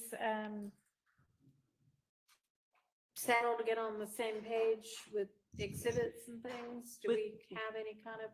With the exhibits, I spoke with Mr. Adams and we agreed to exchange physical copies at 2. That was the suggestion. And so we're gonna do that. I did have an opportunity to speak preliminarily with some of the attorneys about the other matters. Okay, And so those are, we're working okay, on those. good. And Miss Knight is headed over with the last page of the exhibits that we have, and we're gonna exchange the 2 and we can continue to compare. Okay. All right. So if we're not quite ready to go through that, which it doesn't really make much sense to do before y'all have a chance to see what you are on the same page about, then do we want to maybe keep going through the wiretap evidence, or, because y'all were gonna also get together on some of the Mr. Ryan evidence, so I'll give y'all a chance to do that as well. Right. I've only done part of that. Yeah, no, I know, and I mean, I was gonna give you some, I know that we're having this unexpected non-jury day, so I don't, to be accomplished all that.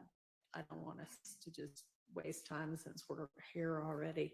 So one thing we can do is just skip over that one issue that you asked for a little more time on, and, oh, but you also haven't really had time to narrow down what else you think is on here. Okay, so what do we still need to look at that is not this either, but that is evidence?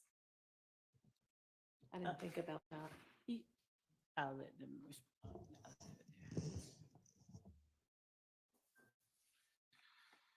I'm listening. Oh, sorry. So the list of all of the various parts of the wiretaps that the state wanted to introduce, remember yesterday I encouraged them to further narrow that down, and obviously they haven't had a chance to do that yet either, so I don't want us to go over things that we might not ultimately need to be discussing.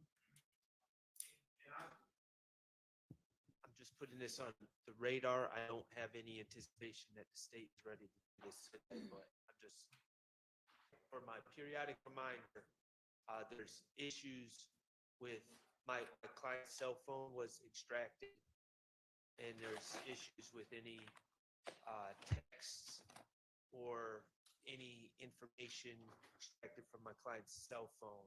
That was in 2022, so that's involving the Shamal drinks case. I brought that up a couple of times, and the state said they're going to identify those items. They haven't yet. I'm not complaining. I'm just trying to replace that on the radar for some later time. Okay. And, I just want to make certain it's just identification. There's not like a suppression or anything motion on You it. just want to know what all they're going to use. I did move to suppress the search of my client's phone, but that was denied by Judge Glanville. So, you know, there's just a lot on my client's phone that has nothing to do with this case. There's bad character stuff. There's, Well, I would hope if it has nothing to do with the case, the state doesn't intend to use it, but from my perspective, it has nothing to do with the case. I'll put it like that. And so at some point, anything that the state plans to use as far as text messages, things of that nature, that needs to be litigated. all right, when can the state do that? I think that in the same way we're doing with Mr. Ryan, we can schedule, Mr. Sharton and I can talk about when he's available and we can actually go through it whenever, like this weekend. I'm trying to buff Ms. Love's offer to sit down with her, but it would just be. It doesn't have to be helpful. me, just somebody Well, who's it's not, still. it's not you, it's just, if the state could just identify what they plan on using, and then I could look at their list and then figure out. Okay, Thoughts so on can you get, About Ms. Love personally, it's just sitting down with anyone going through my client's phone. I just think if they go through it and figure out what they want to use and let me know, then. I and can- then you can maybe, okay. Sort of like y'all done with some of the other things. So if you can, when can you provide to Mr. Sharp the proposed list, I guess? We need at least to try and whittle it down. We need at least through next week. So no sooner All with. right, so by next Friday, you could do that? Can we have until the next Monday? By the following Monday, Yes, the 23rd? yes. Okay. And that's fine. And Your Honor, these are probably when I think about it, the sequence of charged acts, these are at the very end. So if we're going Well, sequentially. I would mean, that's assume- fine, Yeah, but I'm we just- still have to do it at some point, and so probably the sooner they can get it done and get it to you, and you can, y'all can maybe agree to certain things, maybe not, I don't know, but then we will have it available to litigate whenever we do have another non-jury day. So Absolutely. thanks for getting that put on the list. Appreciate it.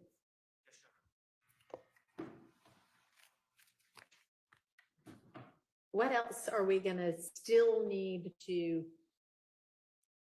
look at? What other kind of buckets of evidence that we haven't discussed yet?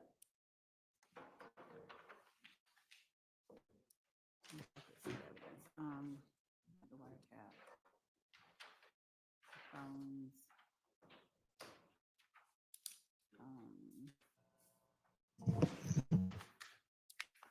I'm thinking, Judge. Okay. And I mean, one thing we had done at some point, and I don't know if we got all the way through it, but the state had provided everybody with this order of proof and exhibits. Did we get all the way through that? Because that might help trigger, oh, this is something we're gonna need to litigate. If y'all got those available, maybe we could look a little bit further through those. I can get a copy and just, for the court's awareness, we just got those printouts that I'm gonna exchange with Mr. Adams, if we can be allowed to. The exhibit list printouts that I referenced Okay. earlier.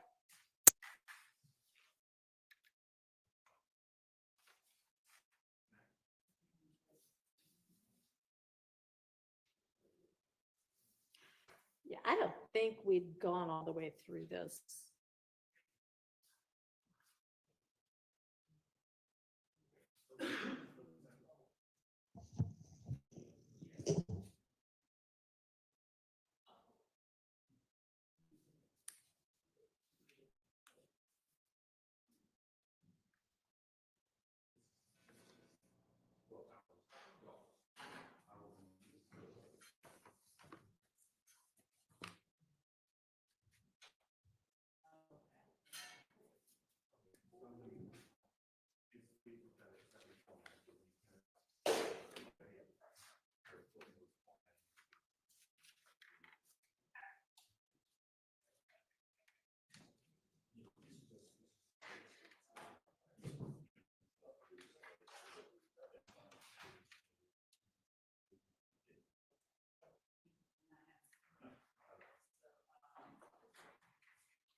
Y'all aren't actually doing the comparison right now, are you? Okay, are y'all gonna be finished with whatever it is you are doing soon? Okay.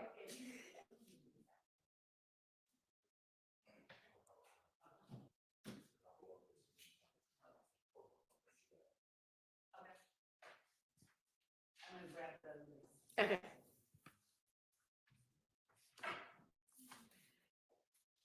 So if everybody has access to that list that the state had provided a while ago with their kind of a chart of the witness testimony and exhibits. I don't think we went all the way through it, and that might help everybody to think about if there are other types of evidence that we're going to need to still handle kind of motions in limine on. I know we've gotten through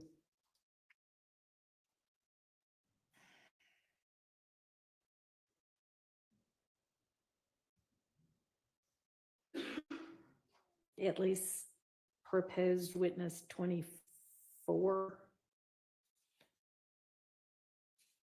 maybe 26. I don't know if we've gotten much further than that.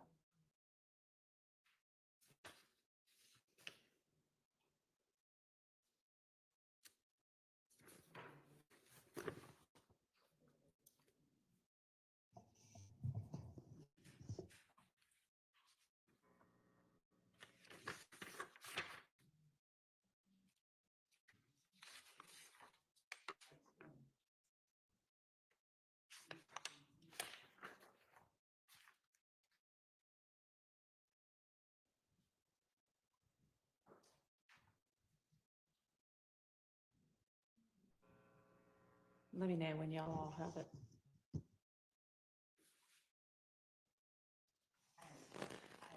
Okay. So if we're on page 6 at the top with Turner, I would assume y'all have seen all the crime scene photos. Do y'all know, do the state know which ones you're intending to use? So, page 6. Have y'all gotten together on things like that? Like, okay, here are the, 25 or 10 or whatever crime scene photos that are going to be used with crime scene tech Turner and. I don't believe that our team has gotten with the defense on those. Okay. There is we have been, and we advised them that we have been told since 2022, I think, that there was a set of photos from Adele Avenue that we didn't have. They said it was lost in the hack. We have been persistent, and Mr. Brown has somehow or another gotten somebody to put their hands on a flash drive that has photos in it that he received this morning from APD. We have the emails from between all of us requesting that they go find some physical copies. We brought this to the court and defense's attention several weeks, maybe a couple of months back, that we didn't have them. They said they didn't have them, and they did. But we just kept asking, and somehow somebody found a flash drive. That happens I can't make it up, but he has them, and I don't know that he's sent copies of them, but we can have copies brought over. That's just a matter that, since we're in the middle of that, I think they need to have and see.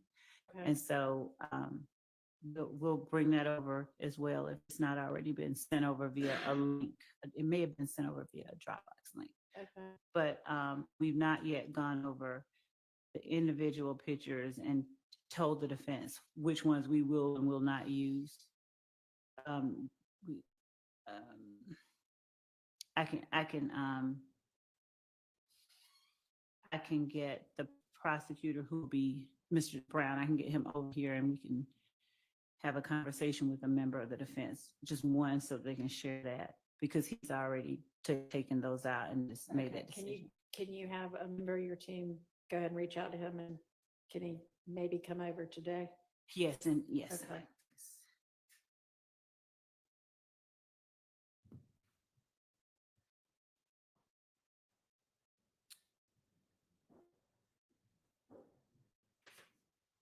And we honestly may not have gone witness by witness up to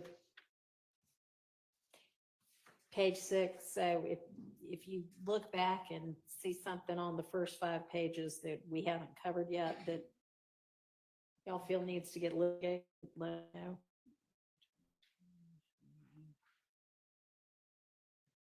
Or if you don't yet know kind of more specifically what that evidence is going to be and need to, let me know. Okay. I'm reviewing that now.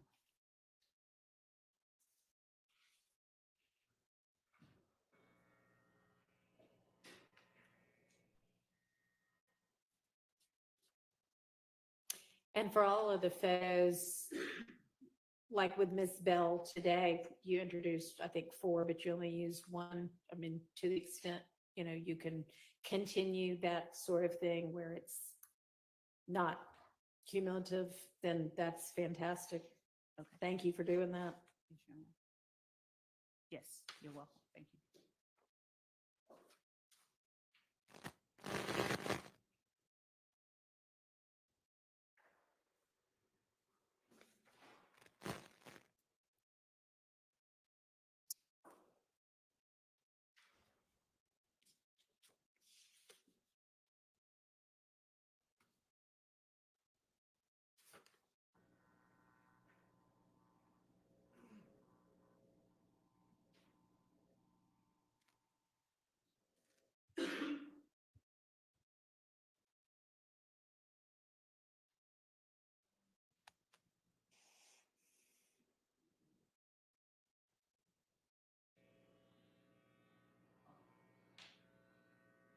There is one witness whose attorney I'll just apprise the court and counsel that may be coming up Mr. Arnold, I've been in touch with his Miss Merchant, and so that I see that on the list of Mike Sprinkle exhibits is necessary for impeachment. Can y'all hear her? I'm sorry. I've just been in touch with one of the co-defendants attorneys. I see his interview on Mr. Sprinkle's list of exhibits if it's necessary to use, because I've been talking with her about him coming up relatively soon. I have not gone over his interview. I don't think we've gone over his interview at all, but it would only be used for impeachment purposes in any event. But if that's something that I'll have to discuss with the defense in terms of things that they believe that are, impermissible, inadmissible, but that's something that's on the radar. Okay. So can I inquire?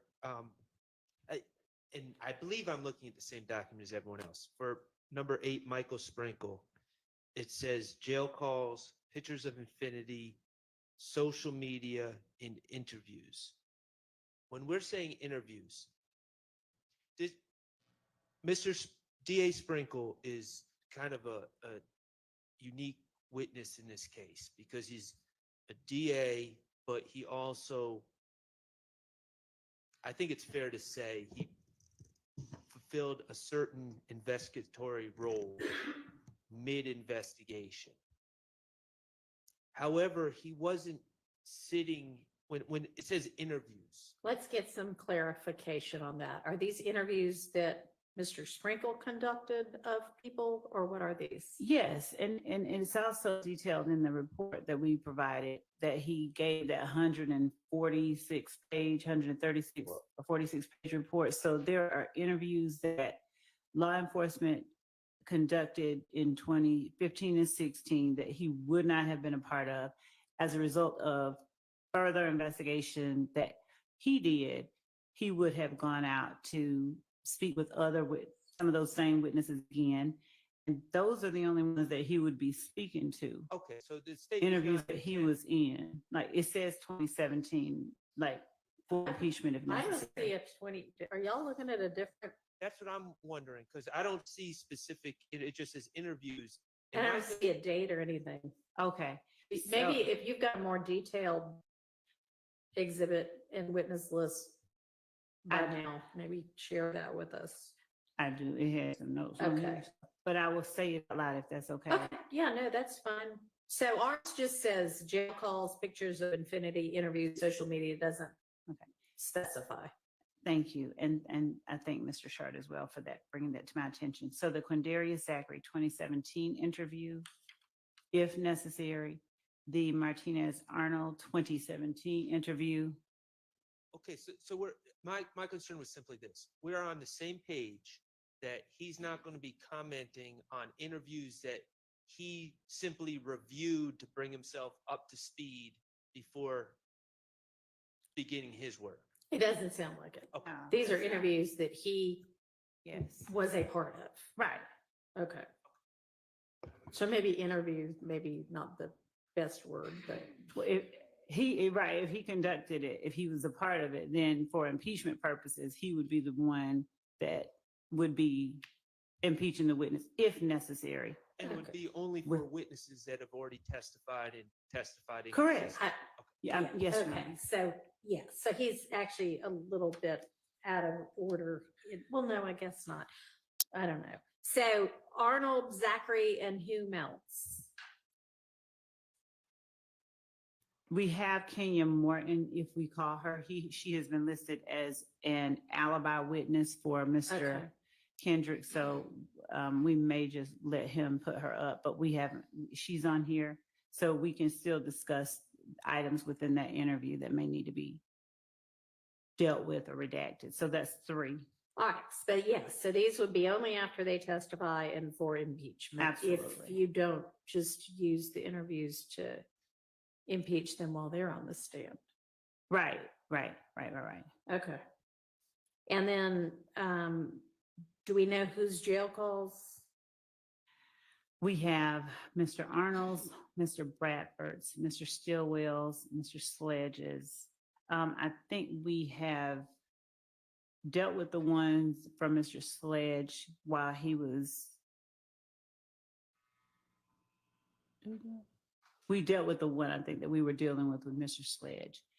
And in Mr. Sprinkle's report, he referenced specific ones as it relate to Mr. Arnold, Bradford, and Stillwell. But what we'll do is go through those. That's another conversation we have to have and inform counsel for defendants, specifically those jail calls as well. So right now, what I'm looking at that we need to do from Mr. Sprinkle is go over the 3 interviews that potentially he could testify about if necessary, and just deal with any items that maybe need to be addressed, redacted, dealt with, and the jail calls from Mr. Arnold, Bradford, and Stillwell.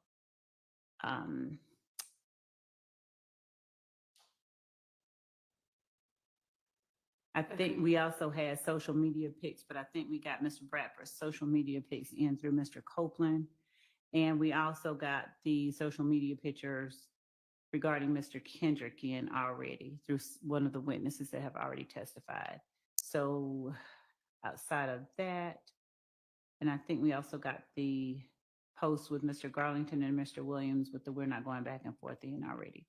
Those are the. So there's no social media left that he'd be talking about then. Okay, so we can cross that one off. Okay. So going back then to page 1 with Mr. Zachary, have we dealt with everything we need to deal with for him? Social media, jail calls, and interview?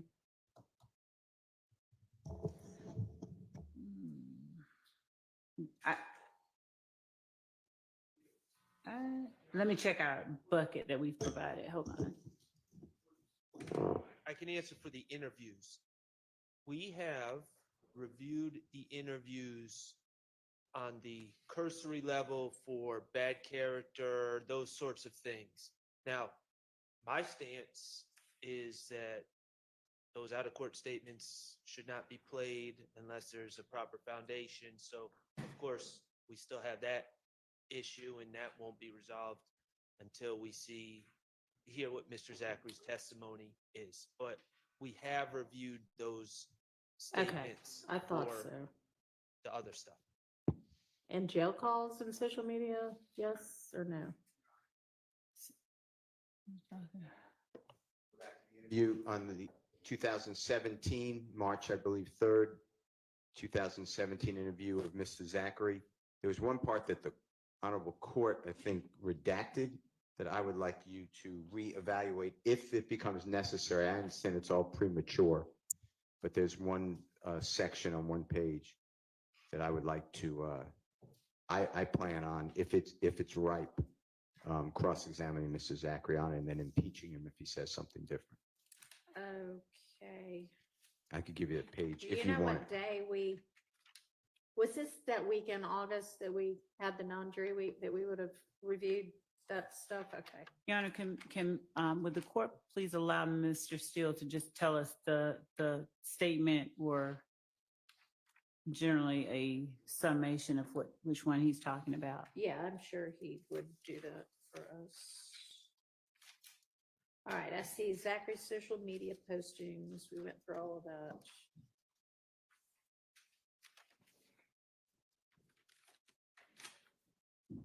Was this wasn't one of these things on these big Zachary big things? No, that's, yeah. Okay. So can you direct me a little more specifically now that I've got that in front of me? Of course. Your Honor, this is the 2017 process. All right, hang on. The one I've got says 2015. Yeah. If you need a copy, we can, I'm sure, give you one. I would have thought I had a copy if we've already been through it.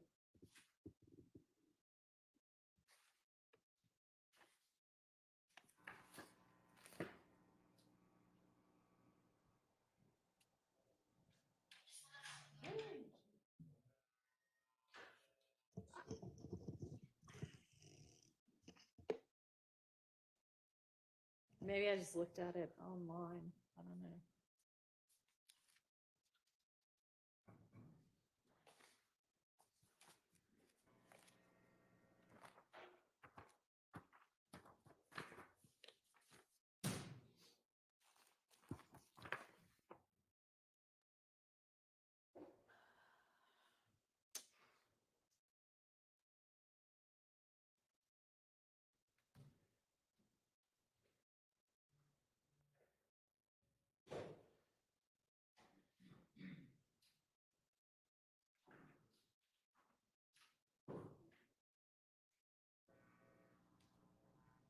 Mm.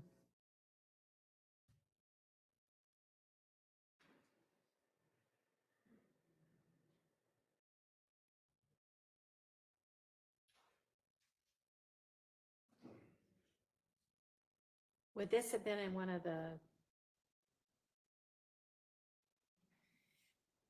evidence reviewer links, maybe, that the state sent?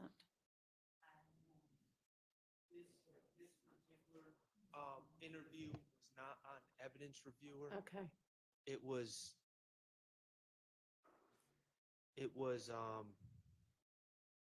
they were the MP3s? They were MP3 files and there was an audio. I honestly don't remember us playing the audio of this in court. I think we were mostly working off the transcripts. Is this, okay. So I've got his August 5th, 2015 interview. That's the evidence reviewer Okay. one. And then I've got a list that I think you put together was kind of page and line objections that I Right. think was to the 2017 one. That's the one that Okay. Mr. Steele is referring to. All right.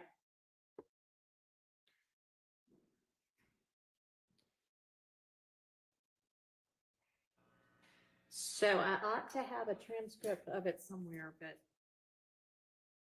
where that is at this point, I'm not quite sure. Helps. It's a words express transcript. It's not one of the ones that the state produced. The transcripts, there's some look one way, some look the other one. This one is a words express transcript.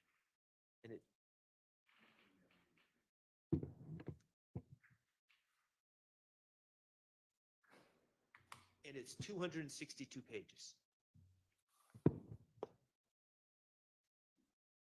All right, well, honestly, instead of me taking time trying to find it in some electronic file, if y'all have got a copy of it that I can borrow, that would work as well. Thank you.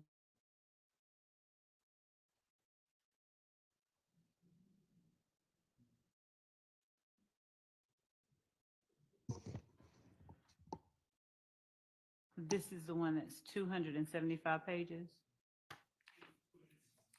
Okay, just because I know we have multiple transcripts by different transcribers, if they would just, if the court would allow them to send to the state as well, the one they're referring Mr. to. Howell, can you send it to Ms. Love as well when you hit send? Thank you. Thank you, Your Honor.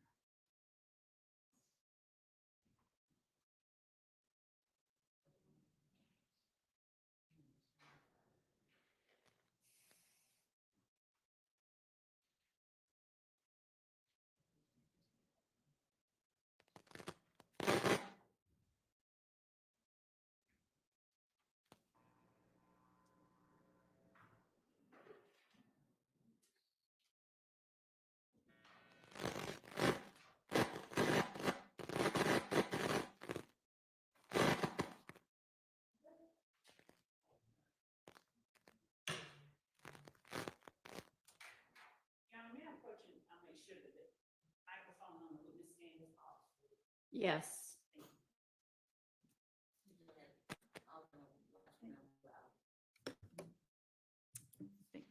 culprit. Mhm. I think that the extra microphone on the witness. Might be what's causing it. Okay.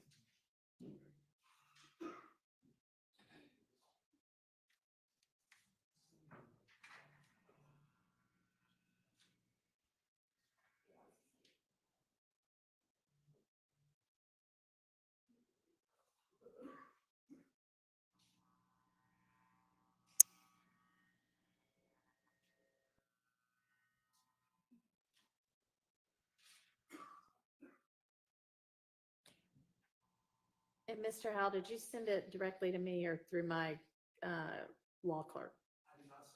It's, okay, that's fine.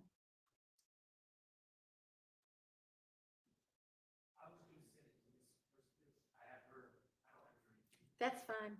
She's listening in, so. Ms. Persfield, when you get it, you know to just forward it to me.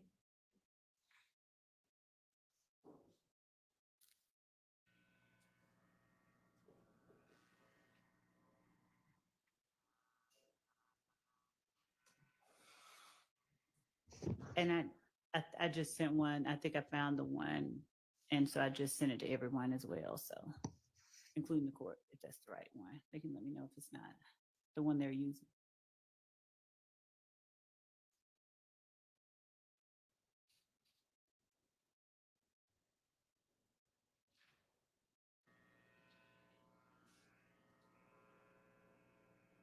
Okay, well, I've got the one that Ms. Love just sent. That's June 14, 2017, and it's word expressed. So I think that's the same transcript. Should be March 3rd. Hold on, let me see. That was the date of the transcription. Date of transcription. Yes. Okay. That.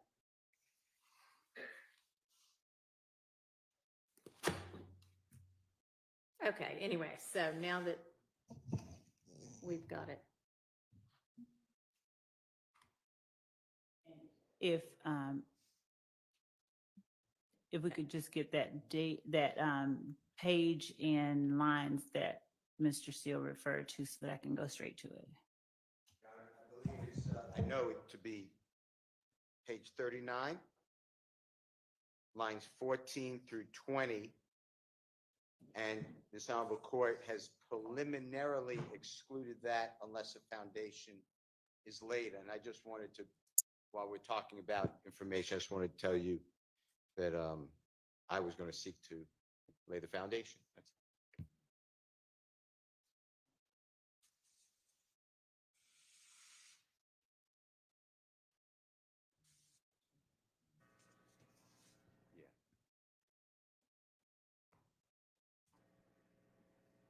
Your Honor, unless my memory is incorrect, I don't think that this was a foundational issue.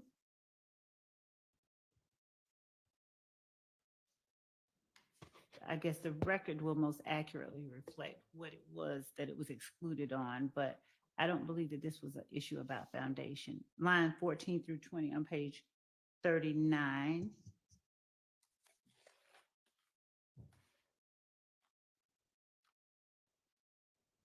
Well, I mean, if it was a foundational issue and you can lay the foundation, then that takes care of that. Okay. Okay.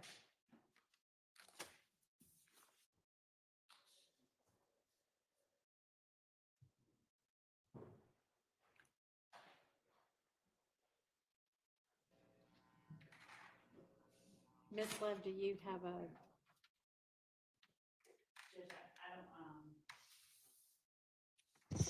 I don't have my notes on that hearing that we had that Mr. Steele is referring to, so I don't have at hand the court's ruling or anything that I can make a definitive statement about it on.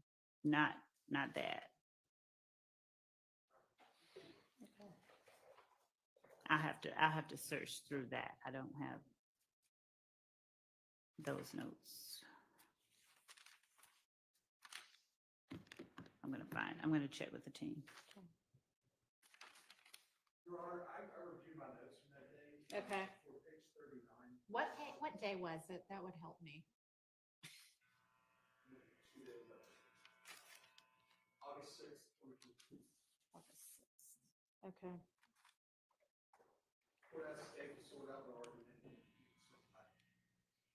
Say it again. Pick up the mic and say it. Court asked the state to sort out their argument on this and get back to the court. Ah, well, there we go. We may be on the same page. At the time, I was trying to figure out what was based on personal knowledge versus hearsay, and the state was arguing either personal knowledge or statements of a co-conspirator.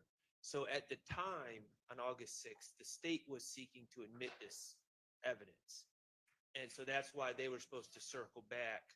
But now, as trials progress, Mr. Steele is saying he wants to use it. So that's why the state was supposed to get back. Okay. Does that ring a bell, Ms. Love? A small one. I'm just going through our notes on that. Okay.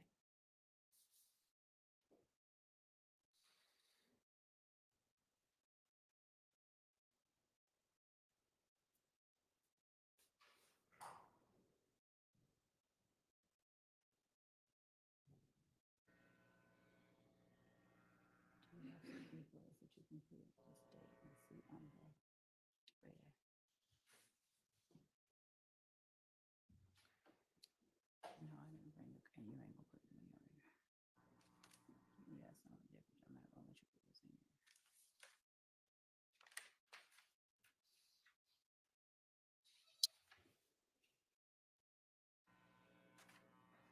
You gotta make it hotter. You gotta turn it around.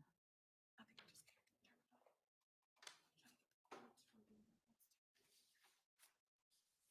You just, oh, you want to keep it on, right? Maybe just hold on. Just let it off.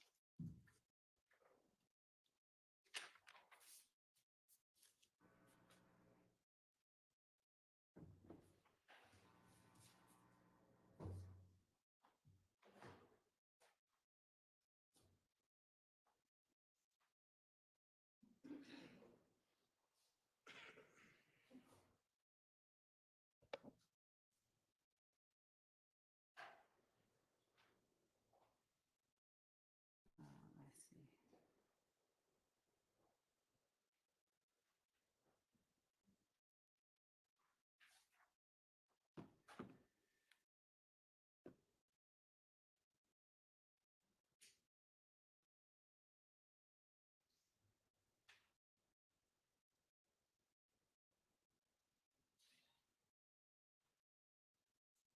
see.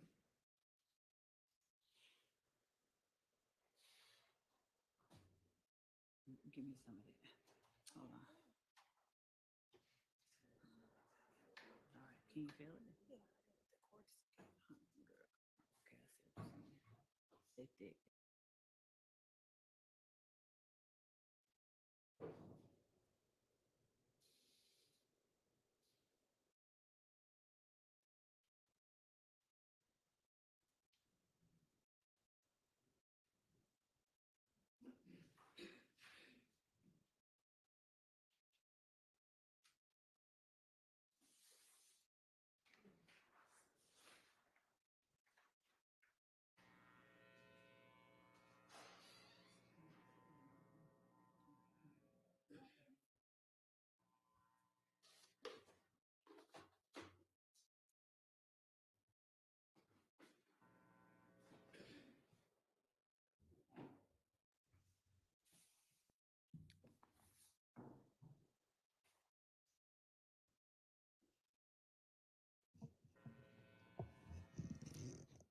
Well, does the state still think they want that in? And if not, if the defense gets it in, do you have an issue with that or? I'm reading, just the area before it and the area right after it, right. because I just want to make sure that we don't have an issue with it. Okay.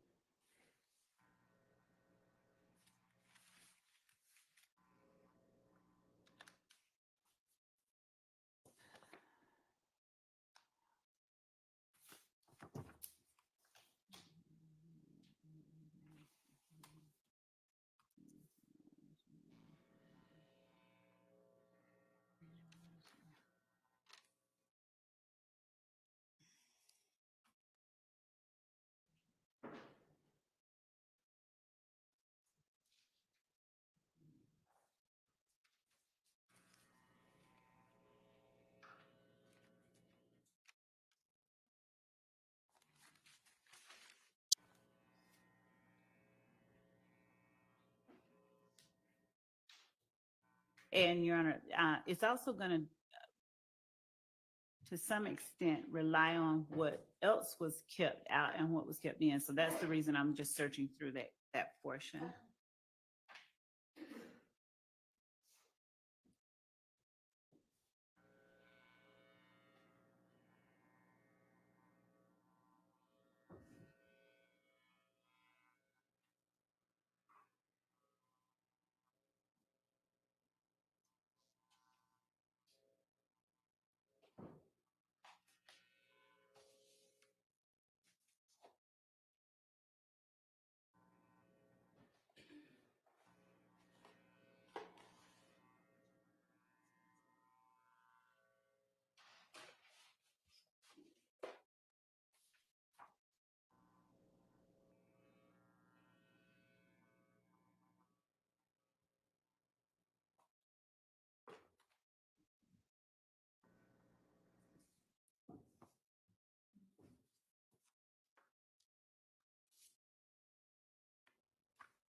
Can you get some more to tell me? Because I know she kept it. I'm seeing it.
Your Honor, as to page 39, lines 14 and 20, they hearken back to page 38, lines 11. The context of that, I think, at the very least, starts on page 38 at line 11.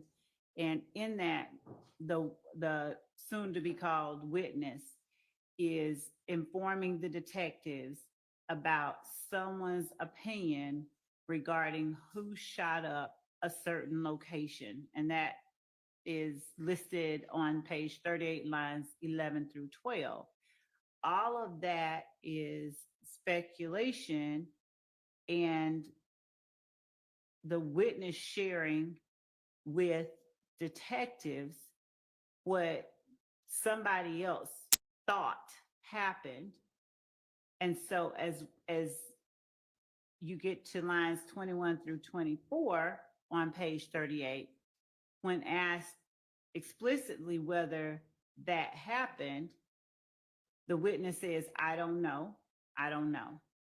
So as we get further down, the witness is then asked, have you heard who may have done that? And the witness says he was locked up with the boy that was charged with it. And then ADA Sprinkle says, yeah, but I mean, do you think he did? Did he tell you that he did? The witness says, no, he said he didn't do it because the witness's cousin was supposed to make a statement on it or something, but it was the wrong girl. He said he didn't do it though. And then they get into, let's talk about, who shot Kelvin Watts in Mechanicsville?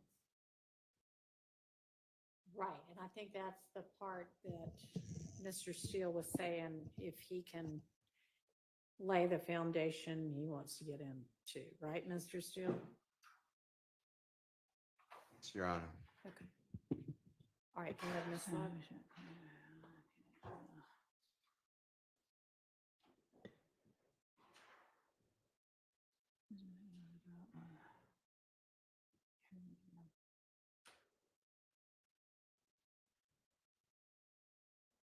Okay, so I remember this argument. So if there's no objection from anybody else, I don't think that we have one to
Okay, well, Mr. Steele, do you think that,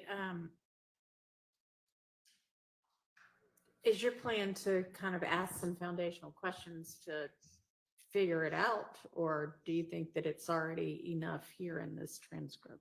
I think it may be enough, but I will ask foundational questions. Okay. I mean, it seems If like, needed, I'll ask him first about it, and I won't use the transcript. And then if he says something different, I'll say, did you say this but I'll lay a foundation Okay, before I I mean, answer the that- first question. And Your Honor, I obviously, if it's established that he has a basis for knowledge that does not consist of what somebody else might have said some other time that we don't know about, and he doesn't have personal knowledge of it, if it's not that situation, but he does have a basis for it, unless there's some other valid objection, then there's nothing that I can, complain about right now. All right, If there's an objection, we'll make it at the time, but I don't see anything right now. okay.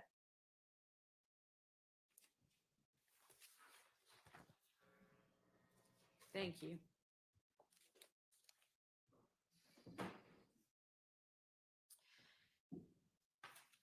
Okay, so back to Mr. Zachary.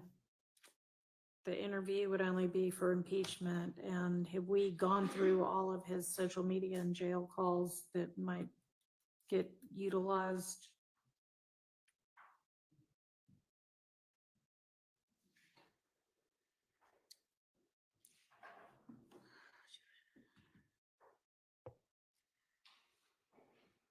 I thought we had gone through his I mean, I thought we had to. social media, just check him. very least.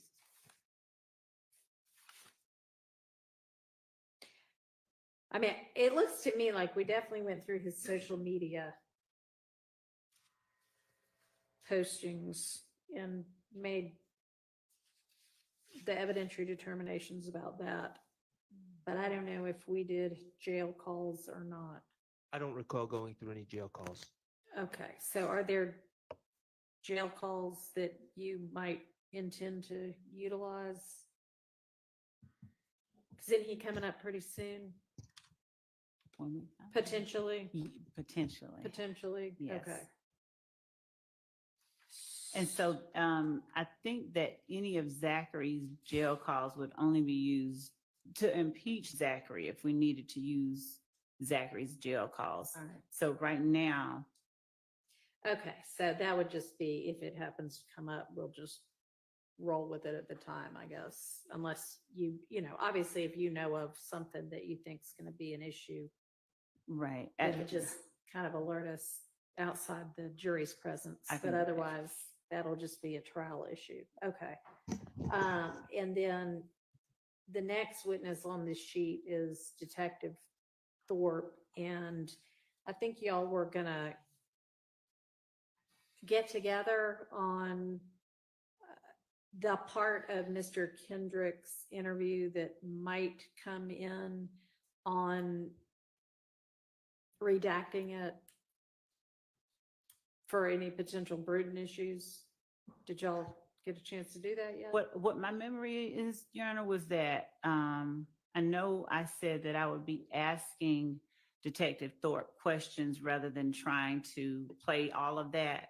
And there were maybe portions where Mr. Kendrick talked about where he was on January 10th. Okay, yeah, 2015, no, that I'm part looking I now. would We let- did. Okay, we just went through what was okay and what wasn't. Okay. All right, so there aren't any outstanding issues then for him. There was one thing, and I don't think that it's on here, but we were trying to put our finger on it within our team because we had identified a call between Mr. Kendrick and Miss Morton, where Mr. Kendrick, from our listening of it, seemed to be essentially trying to establish an alibi. And it seemed, I'll be clear, he said, I was with you. I was with you. And she says something to the effect of, yeah, you were with me. You were with me. Mhm. And I wanted to put Mr. Weinstein and his team on notice. He's not here, so, but Mr. Well, Howell, yeah. Mr. Howell And his team. and his team on notice that there is that call that is in the calls that were served in 2022, but we are wanting to identify the exact date and time to extract the MP4 so that they have it. But All right. we have it identified. It's just locating it in the large bucket of calls. But that is one that we know that we will end up playing. Okay. All right, thank you.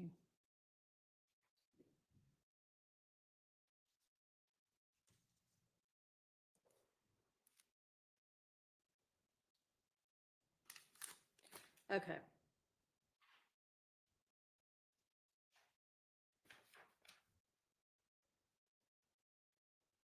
And we're still, regarding the custodian of records, I know that we've probably beaten this horse, but there's still no stipulation regarding those. Nobody wants to stipulate as to, okay. Doesn't sound like it. If anybody reconsiders on that front, please let the state know.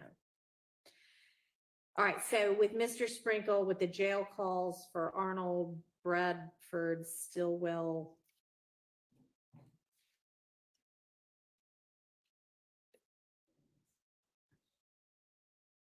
The defense has them all, right?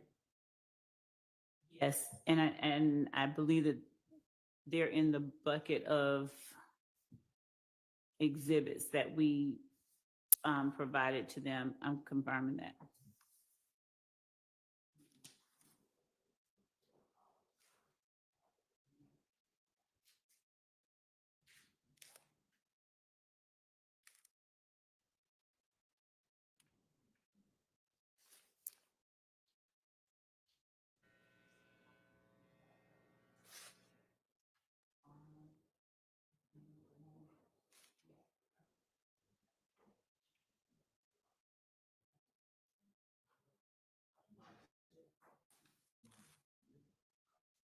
Yes, sir.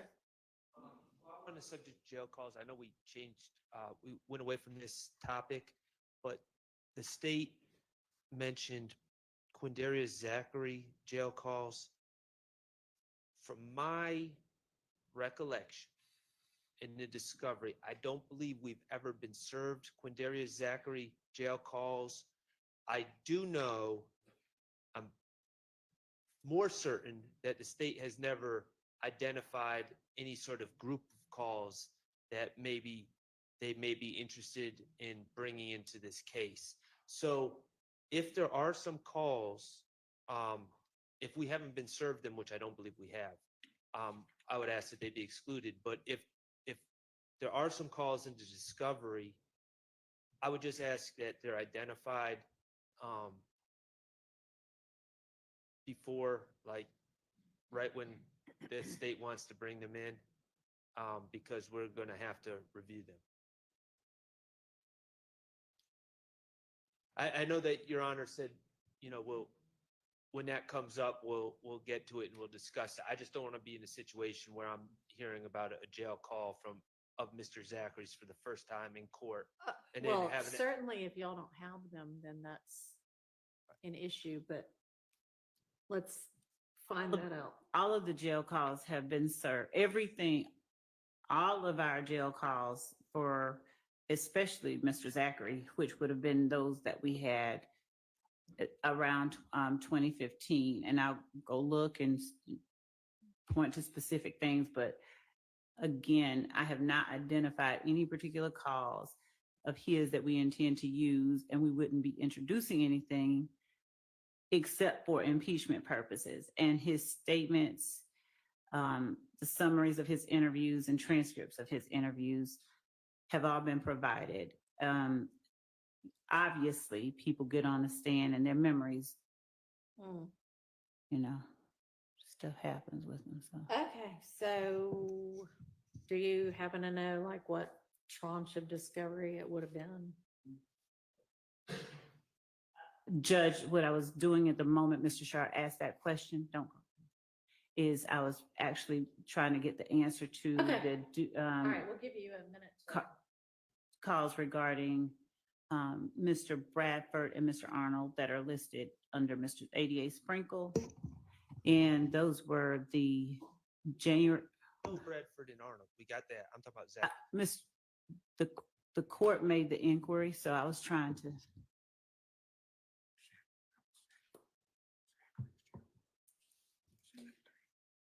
Okay, so through Sprinkle, it would be Arnold, Bradford, and Stillwell, and that's it. jail calls potentially? I believe it would be, those are the ones that we have identified so far. Yes, those are the ones that we intended. There were only, I think, 5. And I paused because I was now looking at okay, there they are. So the January 11, 2015 call between Martinez Arnold and Javaris Bradford. The January 10th, 2015 call of Martinez Arnold at 7:42 p.m., the January 10th, 2015 call at 8:18 p.m., and the January 17th, 2015 call at 7:17 p.m. Those are the ones that we have provided that we intended to introduce through ADA Sprinkle. Now, as to the follow-up question that Mr. Sharp just asked about, and that the court inquired about, the Zachary jail calls were served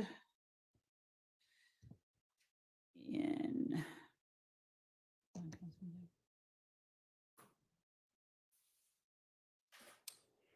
they are in July of 2022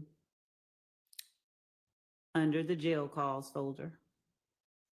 Okay. July 6, 2022 at 9:16 a.m. So the first discovery service, and it's in the folder called Zachary, Quamarvious. All right, so that ought to help y'all locate it to review or re-review.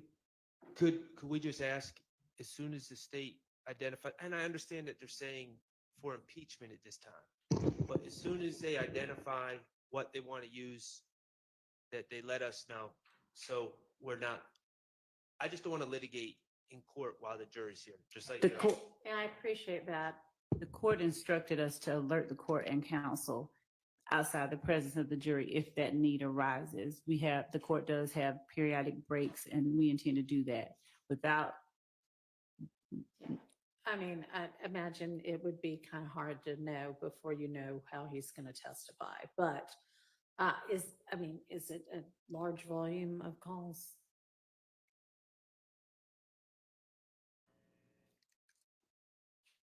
One moment to look at it, approximately how many. And to be clear, I know the subjects, I know the questions, generally speaking. I don't have a script of his responses. And so it is almost impossible to, at this point, predict which, if any, would be impeaching, because as everyone has witnessed, sometimes answers are non-responsive and not true at the same time. So it's just, I'll look through Mr. Zachary's calls to see if there's any one that contains something that's not in a statement or a summary. Okay. Thank you.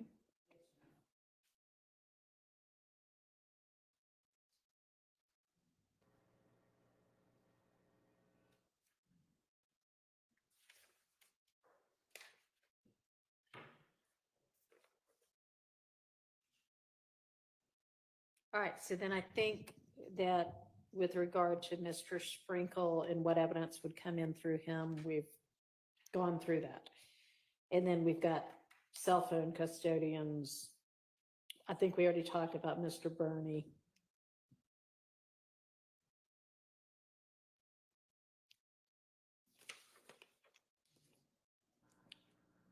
Which brings us to either Voss or, is it Wetzel? Is that how you say that? Weitzel? And I assume. And it wasn't Boss. We had said Vanna Kelly. There was. Oh, right. What, And Kelly? right. Because And Voss is the one. there is one outstanding matter before, I think, at least a week before. I don't have the notes that I had called about. I'm checking now to see if they've been sent recently, but there were. So the court had asked us whether she had provided a separate report. Right. And what the GBI told us that we informed counsel for the defendants is that she not just peer reviewed, but she verified the results that Mr. Voss obtained. And her notes were what I requested from the GBI. Normally they're pretty fast, and I'm just checking to make sure that they have not sent them and I just missed it. But I'm going to also follow up. All with a right, so call. either, if you do have the email, just send that on, and if not, follow up. Okay.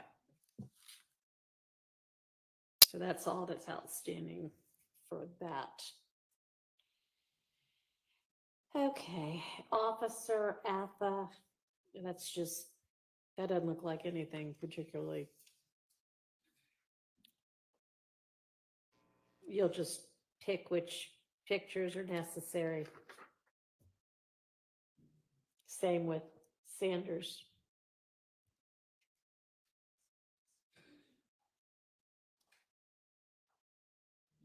And Smith, that evidence already came in, right? With Sledge.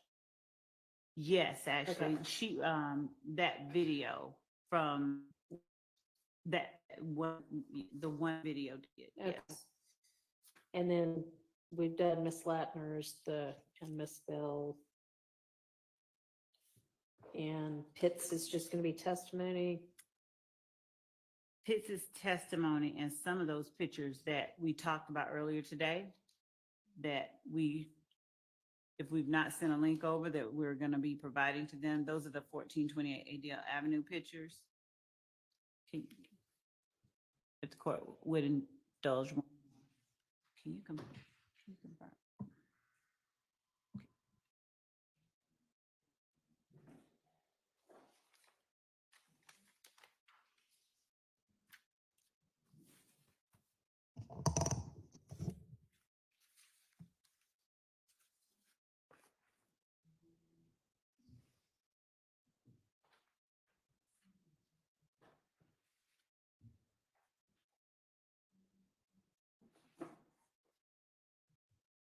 So we have identified 9, I think, out of several from 1428 Adele Avenue that we intend to use.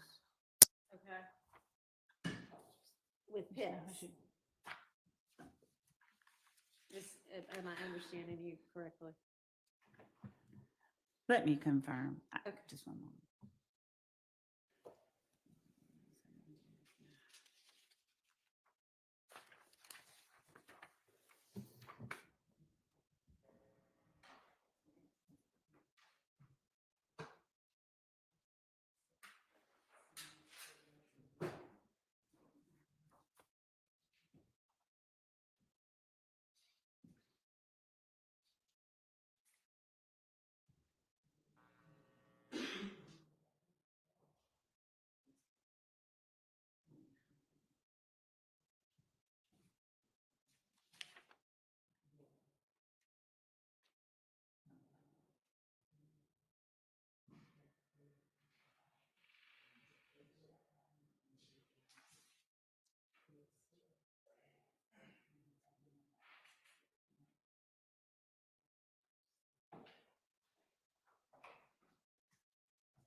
So Ms. Love, while we're waiting for your colleague to return, just let me generally say that with all of the crime scene photos, just make sure that you look through and narrow it down to what you need. I know that just as an example on the, and I did find you had given us a more detailed sheet with regard to at least, you know, maybe the first 15 or so of the next witnesses, maybe more, with details about which evidence you were going to use. And I know, like, for one of them, there's like side view of XYZ gun, front view of XYZ gun, other side of XYZ gun, which may be significant for some reason. And of course, if it is, then let's use all of those pictures. But if it's not, and you can use one picture instead of three, you know, just with the number of witnesses and the amount of evidence we have, if one will do instead of three, let's do one. Yes, Your Honor. And there may be instances where we tender and, you know, this many and publish two. Exactly, just like you did with Ms. Bell. All right, thank you. And if you are going to tender this many, you know, and especially with the crime scene text, just, you know, hand them the whole stack. And... Definitely. Yes, sir. Your Honor, while we have a minute, can I ask, can we go back to number 23 on page 6? It says Tyrone Dennis. Yes. The second check or second box thing says overall investigation of crimes of YSL between January 2015 and December 2015. I don't know what exactly the state means by that. Summary witnesses, my understanding, are frowned upon. Investigator Dennis previously, when Judge Glanville was the judge in this case, there was a easel with pages being flipped where he was listing all these different shootings and saying what was gang related, what wasn't gang related, or really just what was gang related. And kind of going through a timeline of a bunch of different acts of violence. I don't think at this point, if it's targeted to something, I'd be interested to know what the state is trying to get from Investigator Dennis at this point. But just like another recap of everything that was going on. I mean, we objected the first time, and we still don't believe it was appropriate. But to do that again, it's just we're kind of retreading the same summary of this case. And the jurors, you know, they're smart, they get it, and so I just don't think that would be appropriate. Okay, well, I'll inquire. I'm sure you're not going to just put him up for a recap of what he's already testified to. What's going to be new? Your Honor, we're not putting him up through for a recap. What we gave on that sheet of paper was a generation. As for instance, he was allowed to talk about his investigation. He was qualified as a gang expert, and many of the incidents that he investigated, he was able to gain information pertaining to some of the facts that he testified about. Some of the things that he was able to testify about. He also actively, like I said, participated in the investigation. So he, as a fact witness, was able to testify about those things as well.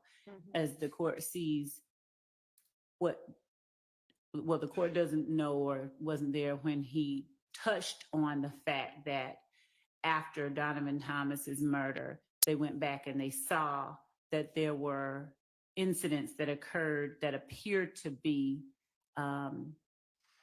act and reaction from certain groups of people. And then after the Donovan Thomas murder, that there were a series of retaliatory shootings. He did not go deep into them. There were incidents that were listed that we are now presenting evidence of. At the time, there were objections to him talking about his investigation into those crimes. We alerted the court. We're going to put up evidence of those crimes. This particular one we did today is one of them. Right. So in as much as he gave a broad overview of, what things they saw occur. And that is at this address, there was a shooting. Then there was this shooting at this address. To the extent that there are details that are going to be brought out or that are challenged on cross-examination. Those sorts of things that were not ever talked about before will be talked about with Detective Dennis this go round. This will not be a rehashing, of a summary. That's not necessary. That would be a waste of time. This is going to be information that either he's not testified about or someone challenges another person on cross about. I don't think that at this point we can actually say, hey, this is all the stuff that we're going to talk about. We do know that it's going to encapsulate that area, that span of time that we listed for the defense in the court on that sheet. Well, Your Honor, Yes. let me say this. I'm seeing these 4/28/15 shootings. I'm seeing on the state's list here, they're saying committed by Deamonte Garlington, Antonio Sledge, Quindarius Zachary, and Shannon Stillwell. There is no evidence other than Mr. Zachary in his proffer trying to get better sentence saying that Mr. Stillwell was there. There's absolutely no evidence, no phone records, no other witnesses, no ballistics that link Mr. Stillwell. There is nothing that puts Mr. Stillwell in that case. My concern, and he wasn't charged either. Okay. What I don't want is, I don't know what Mr. Zachary, where he is, if we're going to hear from him, if we're not. But what I am going to have a motion if somehow Mr. Stillwell, through Investigator Dennis or some other witness that has no firsthand knowledge of anything, starts trying to bring my client into the 4/28/2015 shootings. And from the discovery, the only person that says that is Mr. Zachary when he was, trying to get himself out of trouble. And if Mr. Zachary says that, I will deal with that on cross-examination. But until Mr. Zachary says that, Investigator Dennis should not have anything to say about that. All right. Your Honor, the state, we are well aware of what the rules of evidence allow and don't allow. We will adhere to those. And as it relates to the evidence that we tender to prove the facts of this case as relates to each of these defendants, we will comply with and follow the rules of evidence. And I think that at this point, to efforts to sort of restrict what someone believes we may do is, at the very least, it would be a waste of time.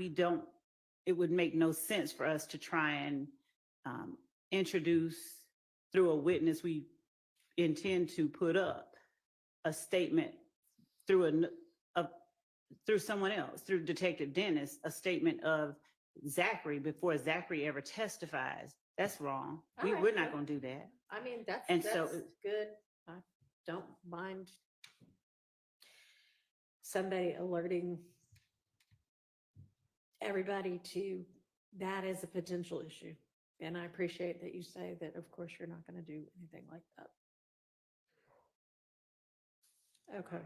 Yes. On that, over objection, Detective retired Detective Dennis did testify as what I'd call a summary witness.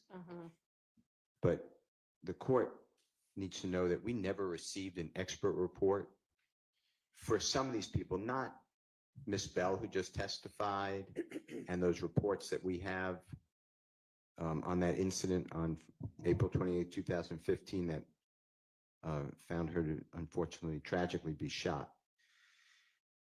A lot of what the Detective Dennis previously testified is total confrontation clause. I don't even know who he spoke with. He just spoke with people, interrogated people, interviewed people, people called them up, CIs. I have no idea if there was hope of benefit.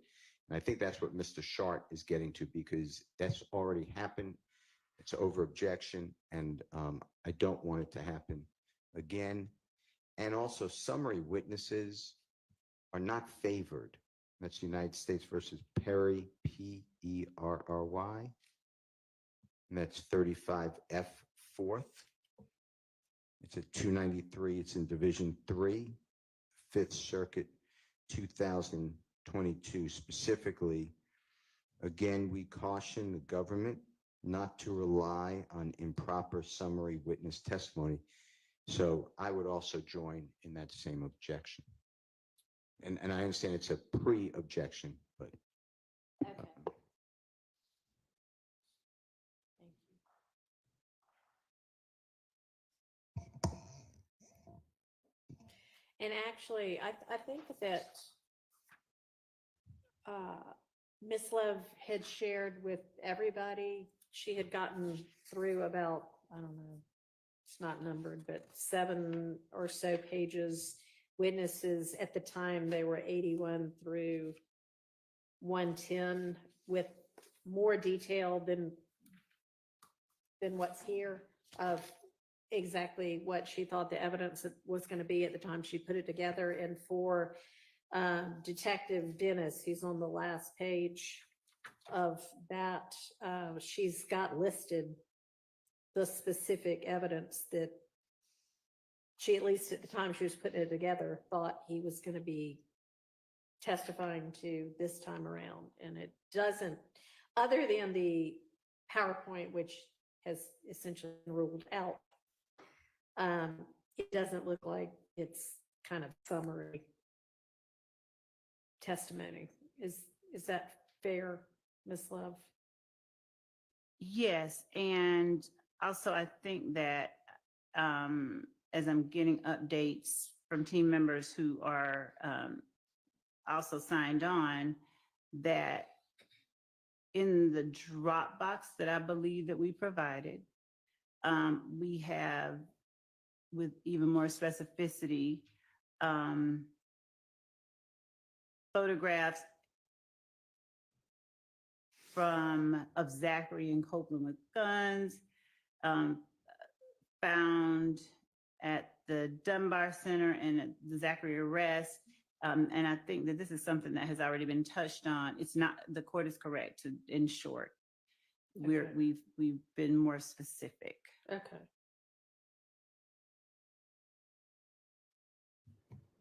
Okay, sure. All right, so did you come back with further information? I think we had paused on something and. We did, okay. So we have from Adele Avenue, there are several photos that we are still narrowing down that we got today. We will provide both all of those photos as well as the ones we intend to tender as evidence.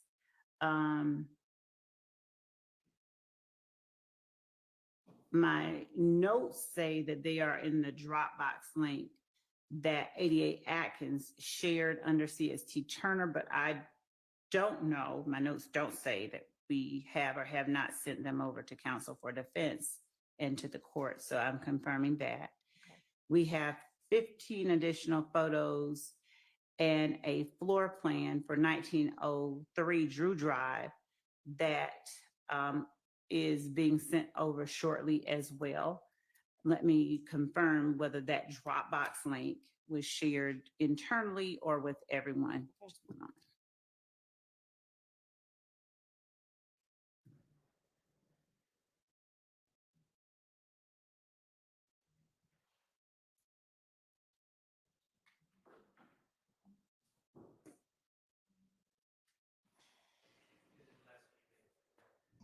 Can't hear you without the mic, I'm sorry. Looking for a recent email, I'm just trying to help, that we haven't received anything from the prosecution team. Okay.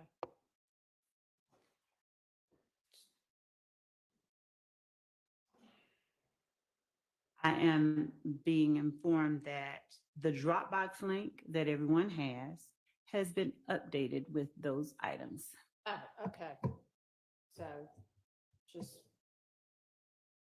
can you tell which Dropbox link it is? Because I know there are several. The one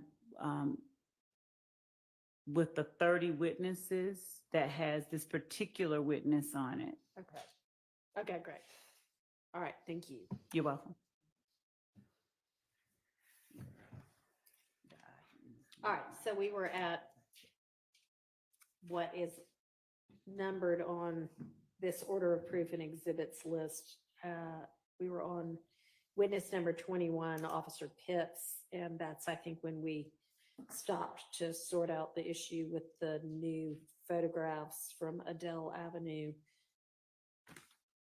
And so moving on, we just talked to the next page, witness 26, Detective Dennis, we've just talked about.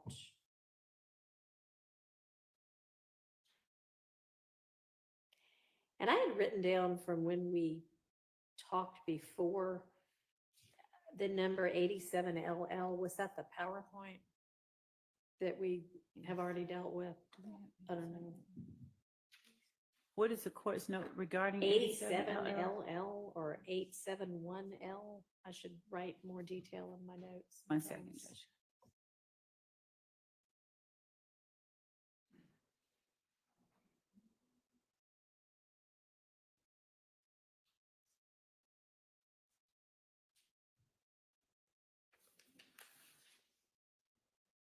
You know what? It was the PowerPoint. We've dealt with that.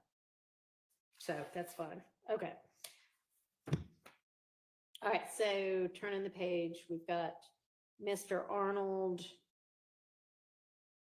his plea agreement, potential jail calls and social media, and the jail calls would again only be, y'all are having him testify, planning to? Correct. So that would be, is that gonna be anything other than potential impeachment? No, Okay. I think that. And those would have been the same jail the calls that were listed under Sprinkle also. Well, yes, I was gonna say,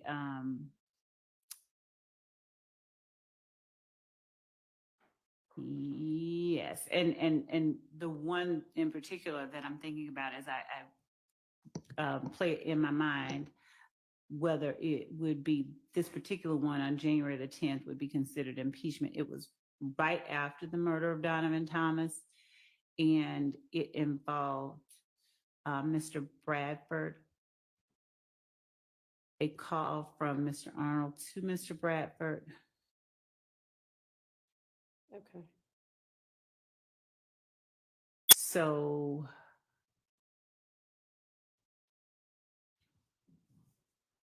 it's a call that the state may tender on its own. I think it's one that the conversation needs to be heard. I think it's something that can't be captured in a Okay. examination and a response. All right. So is that one that we need to litigate anything about? Yes. The defense thinks so, so I guess we need Okay. to litigate it.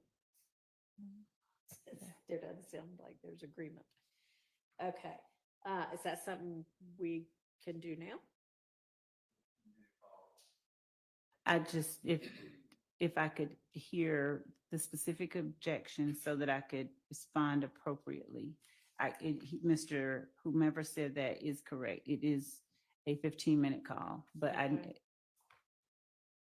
I believe. I'd ask the court just to allow us to know specifically the objection to it since the call has been identified. Okay, If I'm thinking of the right call, there's different people. Mr. Arnold is in custody, by the way, Your Honor. He's arrested on or about the 6th day of January 2015 outside of Club Crucial.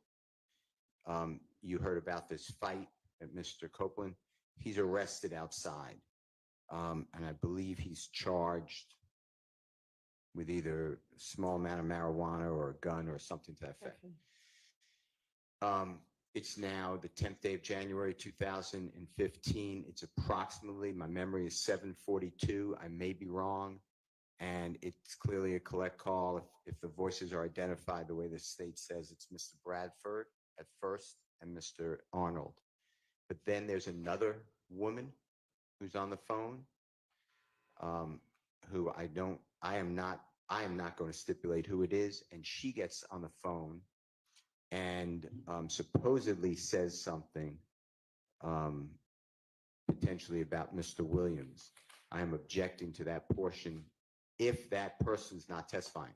The person, I believe it is, but I'm not stipulating, is Miss Morton. And I heard today that the state said that they will wait on the Honorable Douglas Weinstein to call Miss Morton to promote the alibi defense for Mr. Kendrick. So I would move to exclude that portion. There's other portions, and I just have to get my notes, Your Honor, but I can do that, that are not relevant. They're talking about, I don't know, the jail food, or I don't know. I don't want to make specifics, Sure. but it's nothing to do with anything happening in our case. Okay. So understanding, at least I'll respond not to the jail food, but because that was at most a few words, but this is, we believe, calls between co-conspirators who are Mr. Arnold reaching out at first. I believe he may have initially had one purpose for reaching out, but the conversation turned to an alert or an informing of the current status of something that had just occurred. We believe that the thing that had just occurred that is a part of the larger conspiracy that is count one is the murder of Donovan Thomas. This is Mr. Arnold reaching out to Mr. Bradford, Mr. Arnold asking, what's up, how things are, how are y'all doing? And Mr. Bradford saying some shit just occurred. He's, we believe, being intentionally selective with his words. And Mr. Arnold is asking where other people are. Miss Morton gets on the phone. Mr. Arnold specifically asked where Mr. Williams is. Ms. Morton says to Mr. Arnold, "Hey, Goldilocks." Mr. Arnold at some point had his hair dyed blonde gold, but she references him. And at some point, of course, Mr. Arnold asks, just to speak to the idea of we don't know who it is, Mr. Arnold asks Mr. Bradford, "Who is that?" And Mr. Bradford, I think, says Bushi. And as they are apprising one another of what is happening outside the jail, as they're apprising Mr. Arnold of what's happening outside the jail, we believe that this whole conversation is a conversation between co-conspirators serving to inform each other of the current status of the conspiracy, which therefore furthers the conspiracy itself. It serves to maintain a certain level of cohesiveness among them. And each one of the people who are taking part in the conversation are persons we believe who have just had some involvement, if they did not switch cars with, provide transportation for the people we believe are involved in the murder of Donovan Thomas. They are advising each other of where the participants in that activity are at the moment that the inquiry is made. And I think I said that Mr. Arnold asked for Mr. Williams. It may have been that he asked for Mr. Kendrick. So that's a mistake on my part. He asked where Yak was. And I think that they, in responding where one of them was, Mr. Arnold was told that they were either with Mr. Williams. There was a reference to their current locations. And at this point, the entirety of the conversation, we believe is one that is informative, one that falls squarely under the co-conspirator statement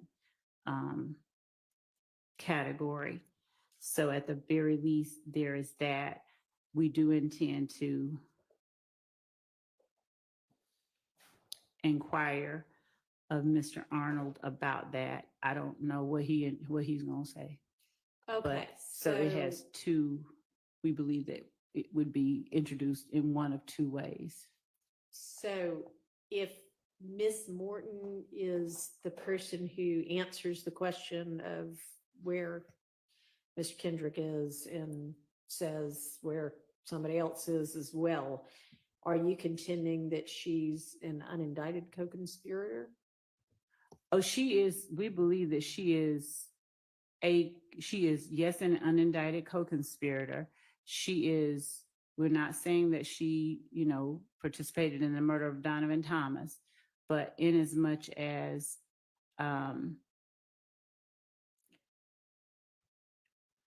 her actions this night and what she does later on, I think the conversations that she has with Mr. Kendrick, we won't be trying to get into what she told the police, but I'll just tell the court, she tries to provide an alibi initially. It's sort of, she's lying for Mr. Kendrick later on, when presented or confronted with the surveillance footage. She's kind of coy and, saying, I don't see who is that? I don't see that. So she, yes, is a part of the conspiracy in that sense. She's not indicted, but when we're looking at the broader conspiracy that involves YSL and protecting its members and carrying out its purposes, she is a part of that. She's not indicted. Associate of YSL? Yes. Your Honor, I would ask that this discussion be tabled for another day. Mr. Weinstein is more on has the details of this conversation and this evidence. Okay, so I am going to need evidence other than, like what the state's evidence other than this one conversation is to establish that she's an unindicted co-conspirator. I assume, Mr. Steele, that would be your objection? Yes, I have a series of objections under 24-801 and specifically, and a good case I think is Stafford, STA, FFORD versus State, 312, Georgia, 811, it's in Division 5A, as in Elisa, 865 Southeast 2D, 116, 2021. And Your Honor, my position is going to be just the law, like you've been articulating. The state first has a requirement by a preponderance of the evidence that a conspiracy existed, and which is what I focused on and what the court just focused on, that the Honorable Court focused on, that the conspiracy included the declarant and the defendant against whom the statement is offered. and the statement was made during the course and in furtherance of the conspiracy. And when you hear the recording, you may make determinations that one, if it is Miss Morton, if someone can identify her voice, that she is not a part of the conspiracy, and that would break the chain. And two, it may be a, quote, spilling of the beans, because the entire conversation is nothing to further the conspiracy. If anything, and I'm not saying there's any conspiracy, but if anything, it's very vague and something happened. And I'm not saying that personally, I'm going to argue that it does not further conspiracy. So there's many different objections that I will have. All right, so that is something we need to come back to. Yes, Your Honor. And so far, I apologize. Go ahead.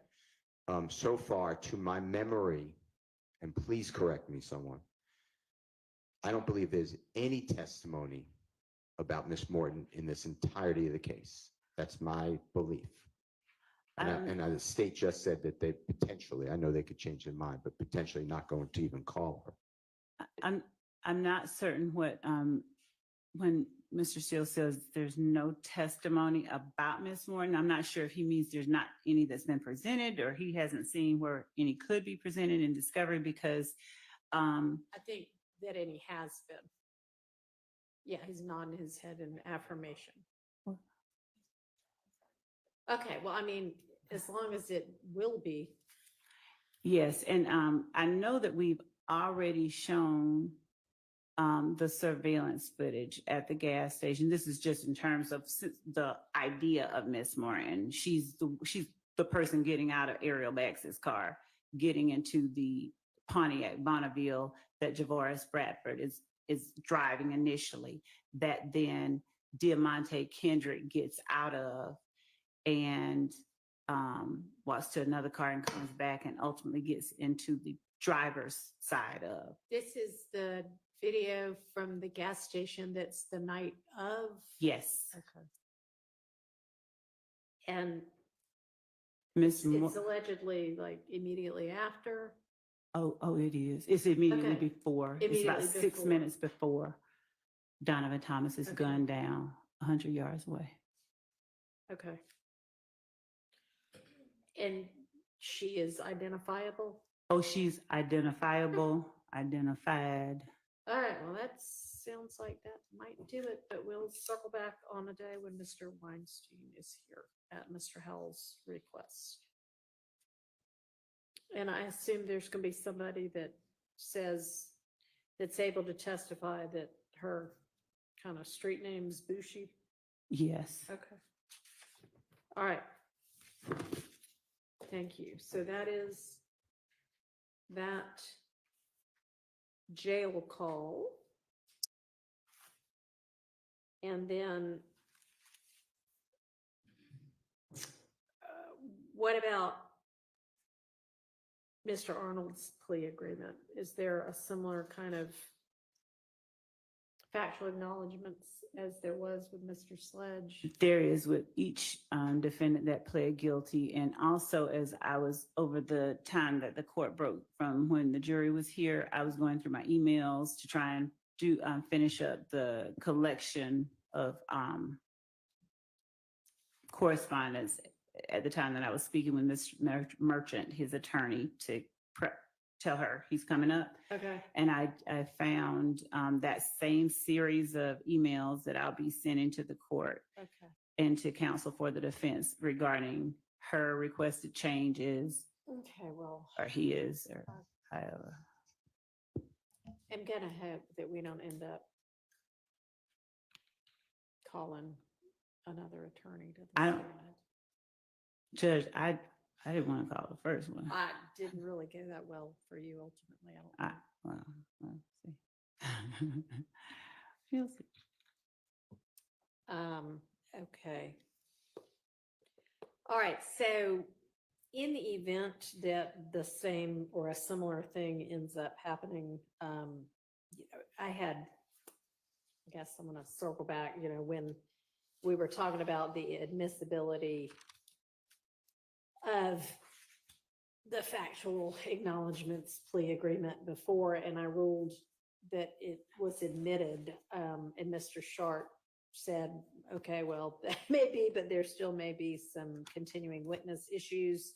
And I said, well, we'll deal with that later. I was thinking about that yesterday.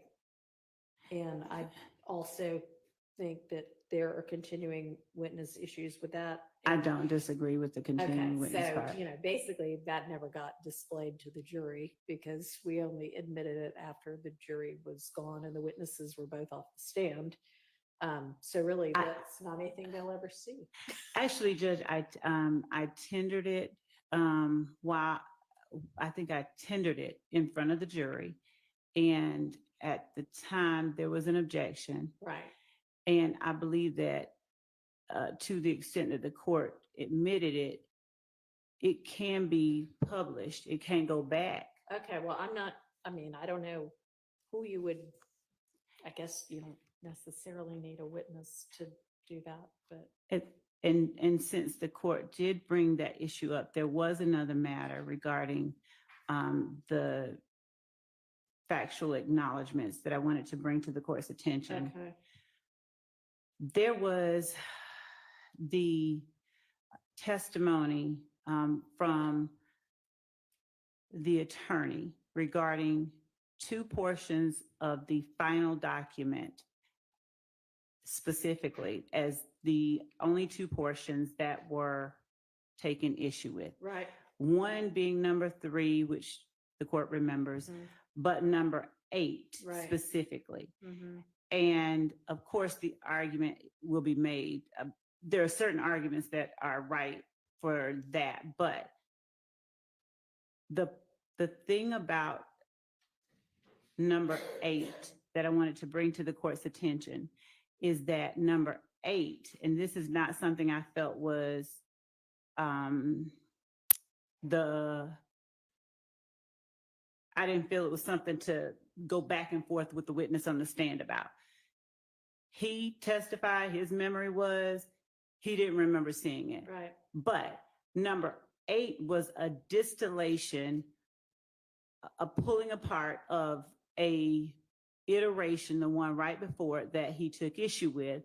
And the reason the state tendered states 460 Yankee as well as 452 and 453 is that 452 contained the statement that 460 Yankee addressed, and in 460 Yankee, in as much as there were certain things that were not contested but clarified, but the personal knowledge part is a specific thing that wasn't denied, but that was implied. And I'm just saying that instead of having what the state did, what I know we did, and when Mr. Wright says he doesn't remember, that's fine. Mm-hmm. But when we provided to him the document that had it pulled out, there was not, I don't know how he says he didn't see it, but there was not any indication from anyone that was incorrect. That wasn't just taken out of the air. That No, was. I know that it wasn't, but we have already talked about that. I know what the state, I know and understand how it is that the state got to and believed that given the comments he made, you all could say, well, okay, still whether he knew it was planned or not, he still knew it happened and that they were responsible. But it doesn't actually say that in the iteration that got changed. And so that might have been the state's understanding of it. But, it is what it is. And you didn't explore that with the witness anyway.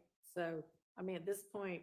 Obviously that was a protracted examination that I did not want to make more protracted, but I do think that in as much as there is an attempt to convince the jury that essentially these are made up things that the That you state just put. slipped it in. Yes.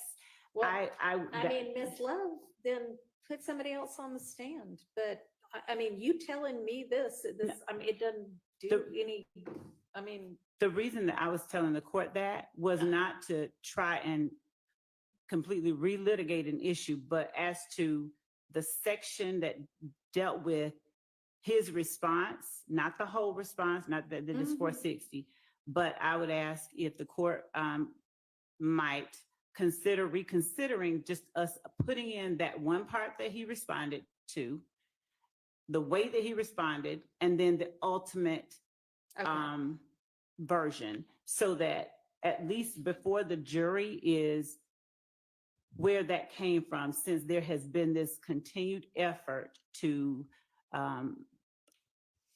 convince them that we make stuff up and we just,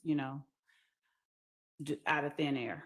Well, I mean, you're the one that decided to put him on the stand. I don't regret that, or I don't think that that's the problem. That maybe, obviously minds can disagree. I don't think that that's the problem. Okay, well, if it were as clear as somewhere in the earlier version was the statement, I personally know that members of YSL were responsible for this murder, or whatever it said in the ultimate version.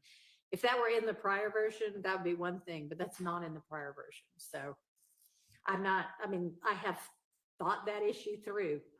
Yes, And I understood that to be your argument yesterday, or the day before, or whenever it occurred, the day before and yesterday. And I just.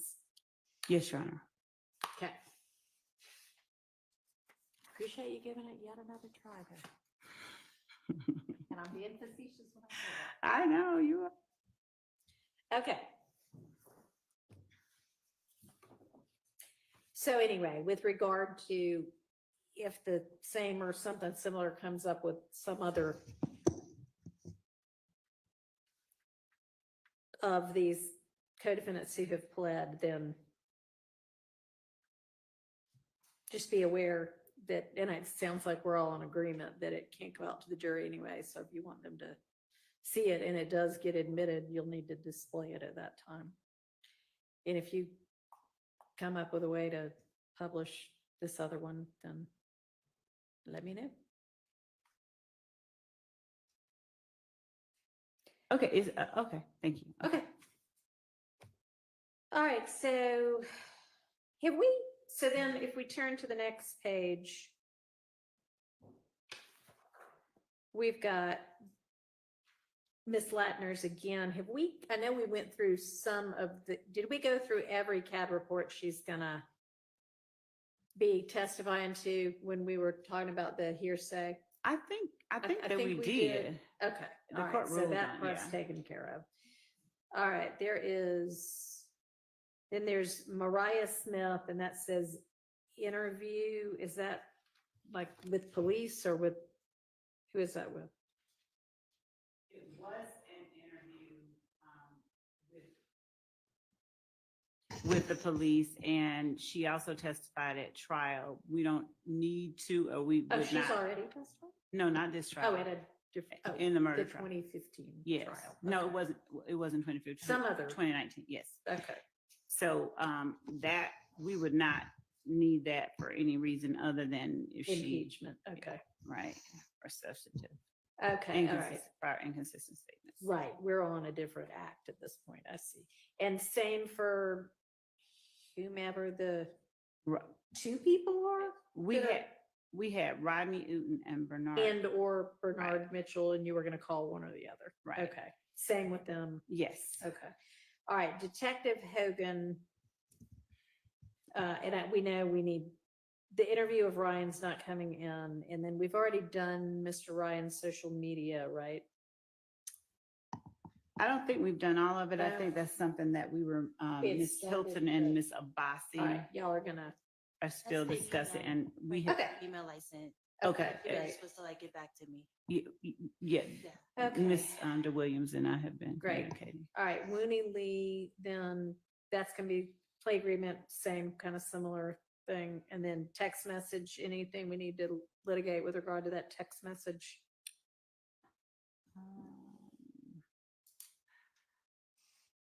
No, I don't think so. Anybody? Okay, Say lay the foundation. yeah, okay. And then blog videos, social media and music, when we flip the page. Yes, so I don't know what objection anybody would have, given that it is Mr. Lee who's on the stand, but the video itself is specifically the blog video. We believe is definitely an overact. They are talking about the meaning of certain terms, slat, and Mr. Lee makes a comment into the camera and then puts his hand over his mouth and says, shh. So that video itself, we believe, constitutes an overact in furtherance of this Okay. conspiracy. And then y'all are familiar with the, whatever the social media and music is gonna be. So if there are any issues.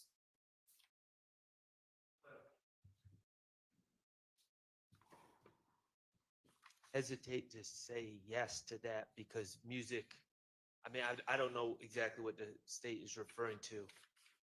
To the extent that a song by Mr. Lee has been identified or is listed as an overact, which I don't recall off the top of my head, but I guess I'd have to know what the music is and then there's a 403 analysis, there's Baker, the Baker case that came out earlier this year. And of course, even though it's not our client's statements, it would be affecting our clients. So yes. What's that site? Judge, I don't think that Baker, it applies I to don't this know set that of I've circumstances looked at at all. So. Well, Baker was It's Baker dealt with a music video, but it was really a 403 analysis Okay. case. And I can get the site. We dealt with it earlier Well, in this I'll case. just put in But- Baker music video and 403 and I bet it in 2024. Yes. Okay. But again, I don't know specifically when they say music, what we're Okay. talking about. So And is this Mr. Lee's music or somebody else's? Mr. Lee's. Okay. 318 Georgia 431 is Thank the you. site for Baker. March 2024. Okay.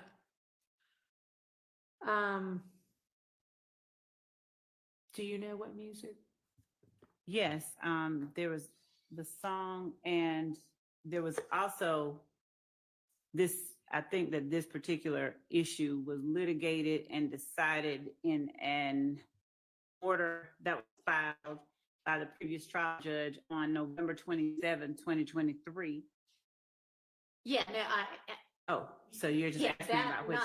you're not talking about that issue. You're, I am. You We are. did. Now, I'm You going are. off my recollection. We did litigate songs. We litigated a song by my client. We litigated some songs by Mr. Williams, and we litigated a song by Mr. Kendrick. I do not recall litigating the Woony Lee song. Mr. Steele is affirming my recollection, but so we do need to address that at some point. okay. I think under What was the date of the order? November the 20, November 27, 2023. Okay.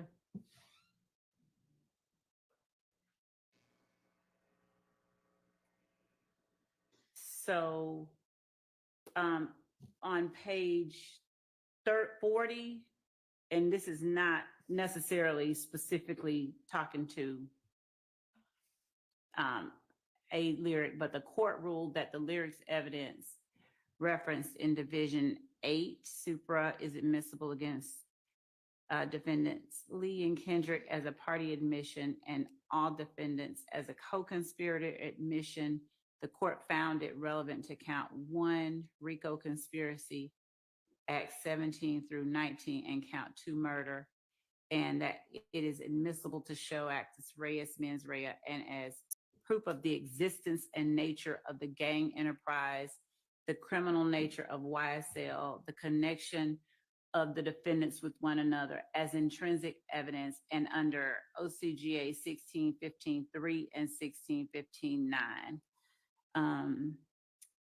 Okay, but was this particular song included in section 8? I'm making sure about the lyrics that we referenced in section 8, Your Honor, if the court would indulge us one moment. Okay, no problem.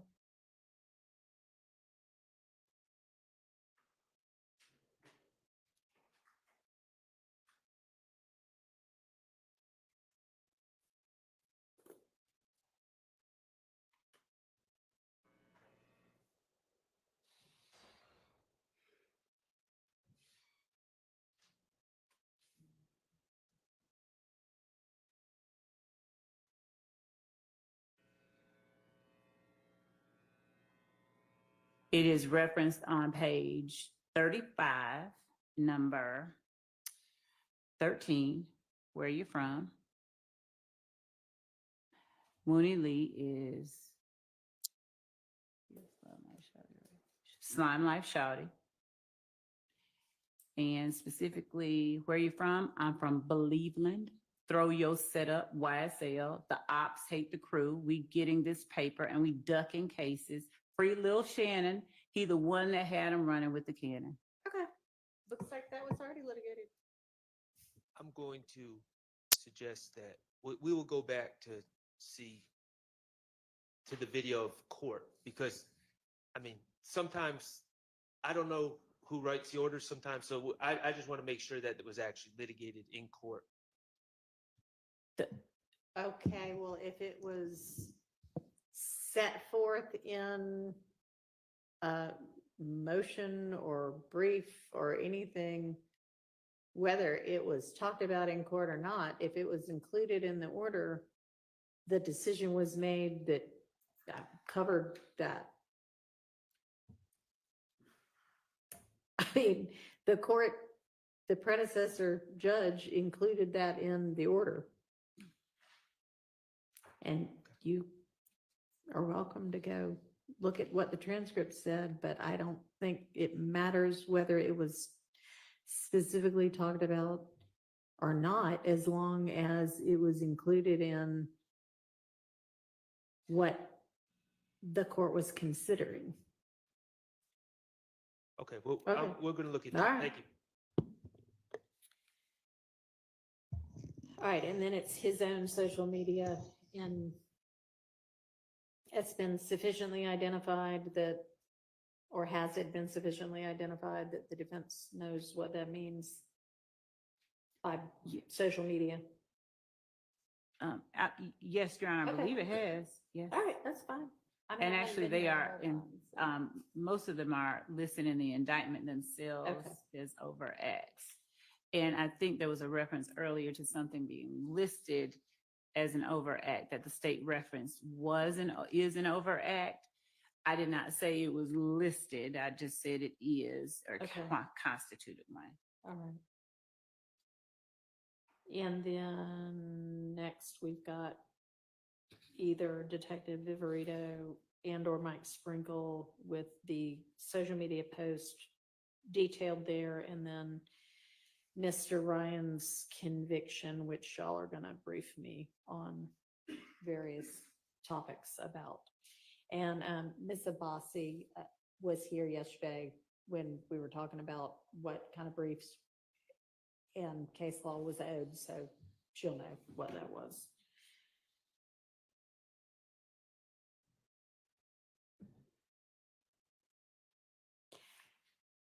And Miss Love, I know at the time when you gave us this, that's the more detailed exhibits, that was as far as you'd gotten at the time. And if you didn't continue on, that's fine, because I said, no, don't take so much time doing that. Just give us, a general list.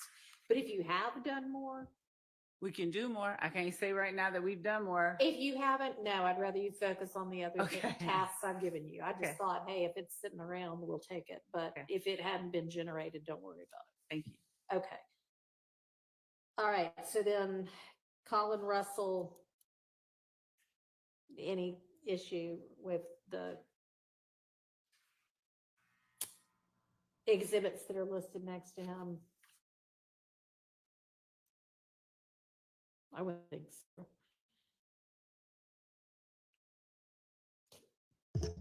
Would y'all mind responding so I know to answer somebody?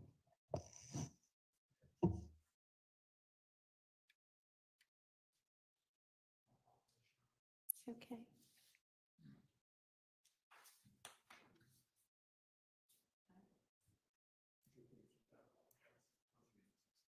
Okay, so, no, I was just moving down through the witness list. So we're on Colin Russell now. He's on page 9, number 36. Does anybody anticipate issues we need to litigate beforehand with regard to any of the exhibits that are going to come in through him?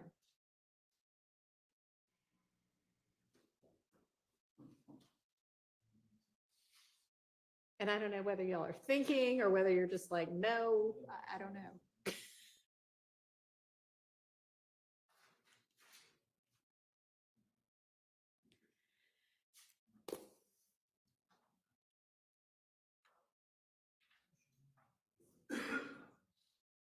No issues for that particular. Okay. Is everybody good? Does anybody need a bathroom break? I assume y'all will just tell me if you do, but silence equals assent, I guess. All right, DeJuan Maynard on the next page, social media. Any issues on that? That's going to be his own social media. Yes. Okay. Okay. All right. Is there any issue? Everybody has all the body cam that might come in, right? Okay. Okay. Number 41, Officer Francis. Social media. Is that somebody else's social media then? At That would be point? screenshots that the victim sent to Okay. Officer Francis. All right.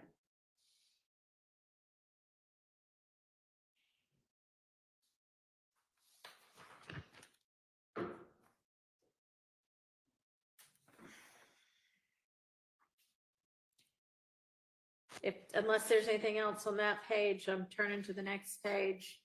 Miss Stanley, there's a jail call listed. Are there gonna be any issues there?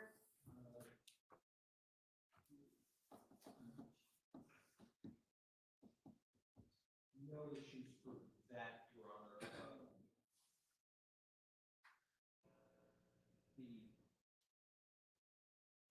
One of the parties on the jail call is alleged to be a co-defendant in this case. Okay. So to the extent that that particular person,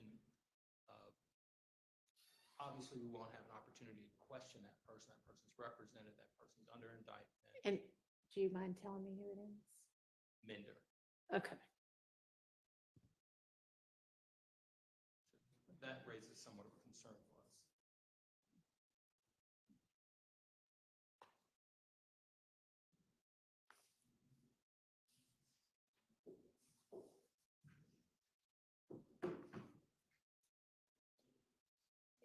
Because y'all aren't in what concern exactly? Clearly wouldn't have an opportunity to cross-examine that person.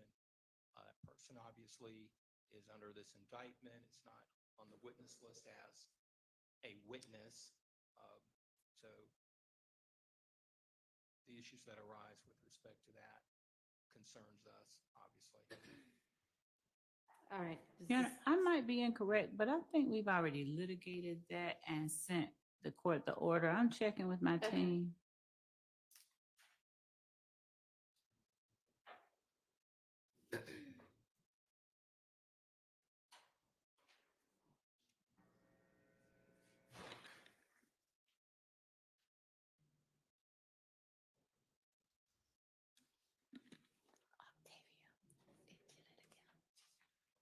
Yeah, like an hour ago. It's really weird because I mean, it's only on page like 85. Warning, local storage cache is full. I mean, if you want to. I really like that sweater. Pretty colors.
Hang on, I don't know, my court reporter's ready. She was fixing something on my real time.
Okay.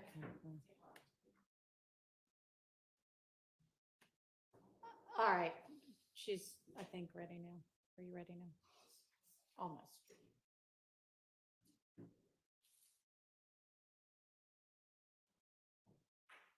It's all right. It's okay. Thank you, though. Okay, ready. So I know that the issue had been previously litigated, and I tried to bring it back up again. I think the court indicated that it's been litigated. I just wanted to remind the court, or say to the court again, that my concern was just concerning Minder being a co-defendant in this case, and I believe he's on that. It's alleged that he's one of the people on that call with Tiana, Stanley, and supposedly Mr. Holloman. So prior to this honorable court coming on board, the matter had been litigated previously. All right. I tried to readdress it with Your Honor, and the court indicated it's been resolved. November 16th, 2023 was the date the order was entered. All right. But that was my concern. Okay. Thank you. Yes, Your Honor. Okay. And Your Honor, Yes. just for full context, the last line of the order reads that the court grants the state's October 24, 2023 motion to introduce Gary Holloman's statement to defendant Minder's mother and defendant Minder in the three-way conversation the day after the robbery as residual hearsay evidence pursuant to 24-8-807. That's different than what, well, it's in the same call, but I heard Mr. Matthews reference something. The residual hearsay issue I actually did look at again, and I came to the same Okay. conclusion. So you're talking about something different, is right? Yes. You're talking about kind of, I guess, confrontation issues. Was that litigated? So, I don't know that there's, when we say I wouldn't think that's it's not a confrontation clause. testimonial. Right, in any way. Bruton issues. Okay, so it's not confrontation issues because it's not testimonial, but there might be Bruton issues. I don't I don't know. I'd have to listen to the. I don't think Bruton issues would exist in this type of context. I think wouldn't it's- either. So, okay, so what then? Well, I clearly wouldn't have an opportunity to cross-examine this person has certain rights. Okay. Because they're on the indictment. Well, they're not. Yeah, they're not testifying. That is part of the issue. But when you have a right to cross-examine somebody is when they're giving some kind of testimonial evidence against you. So even if they weren't on the stand, if this were a testimonial type statement, then you would have a right to cross-examine, and we would otherwise have a confrontation clause problem. But you don't have the right to cross-examine on something like this if it's not a testimonial type statement. So, okay. Okay, so maybe I'm just not following what it is that your argument is going to be. I know that they're going to be unable to cross-examine. Okay, well, all right. We'll deal with that. Okay. Yeah. That was the only issue in that. That was the only remaining issue. Okay. I did want to bring to the court's attention, Judge, that the relationship that was represented to the court on the prosecution of Mr. Holloway and Stanley and Mender, I think they indicated that this was supposedly his nephew or something. Right. Don't believe it. That is in fact the relationship. It's not a nephew. And it was not a nephew, but that'll come out later too. Because that was part of I think the court. I had noted that as yet another reason why it was okay for it to come in. But,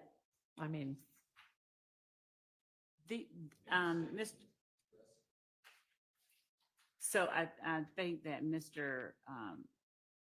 Holloman, I think he references him as uncle. Yeah, but even though there's not a blood Isn't he relationship. the brother of No, so Mr. Mender's mother?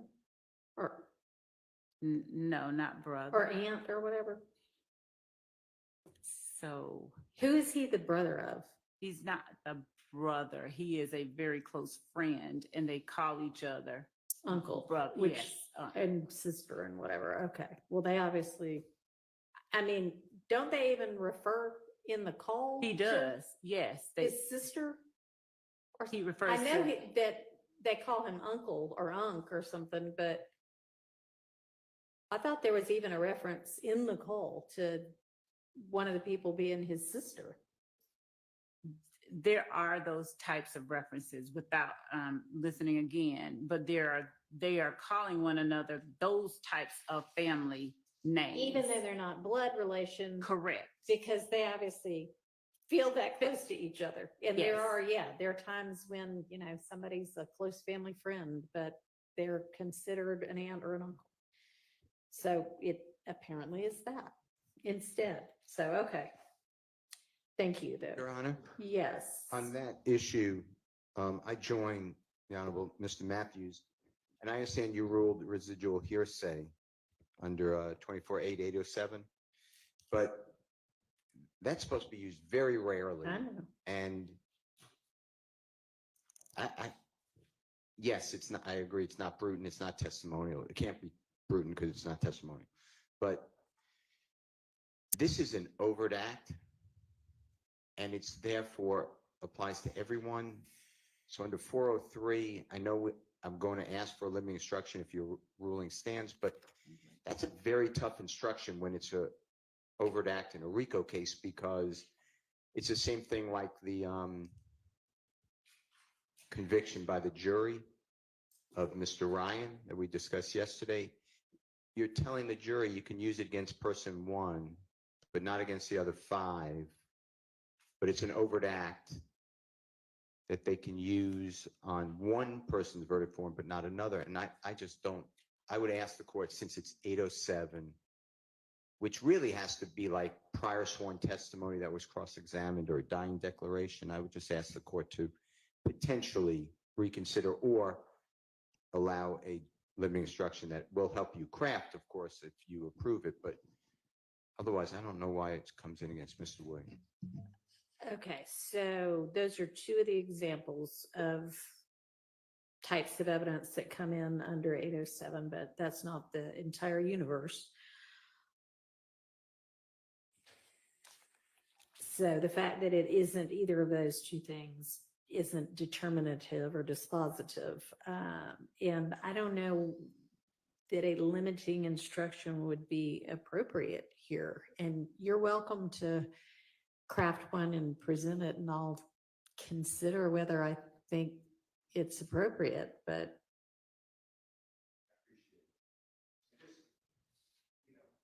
I was always taught by your court and the courts in general that residual hearsay is really, and I'm just looking. I know. It says, if you don't mind, it says,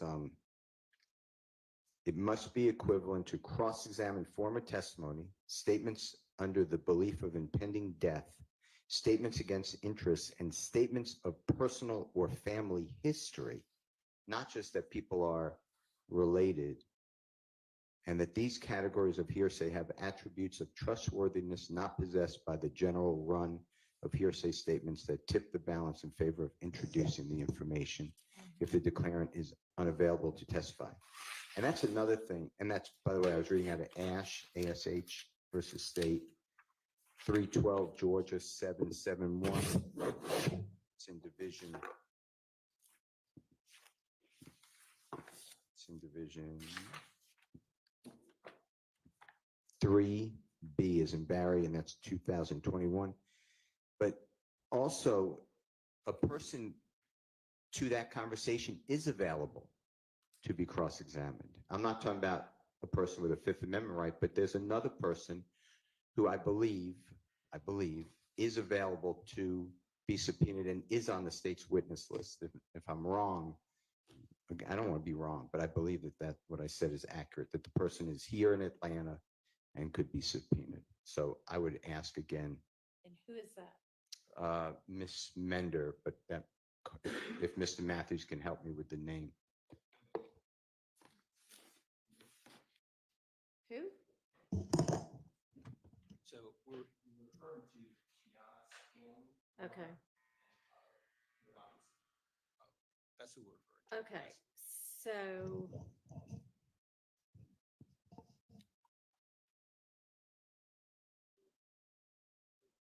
I mean, this is the witness that this would come in with. So we do have Tiana Stanley on the list. She's witness number 45 Right. on this. I mean, That's right. who is coming in through. Right, that's what we have. That's literally the evidence that we have next to her. And of course, the court's aware that Mr. Holloman is deceased. And so it falls squarely under, we believe the court made the right ruling, 24-807. We believe all three requirements under the statute are met. Okay.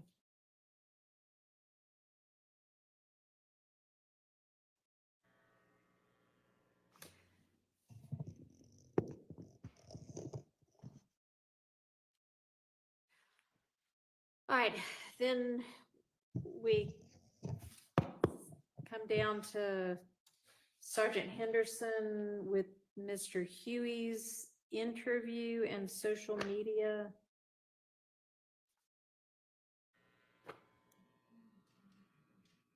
The court see Officer Quamarvious still on? Yes, but I mean, all that says is testimony. Okay. And as far as Henderson goes, I've reviewed everything, so we're okay. Okay. Belknap. Any, I mean, I guess if the search wasn't.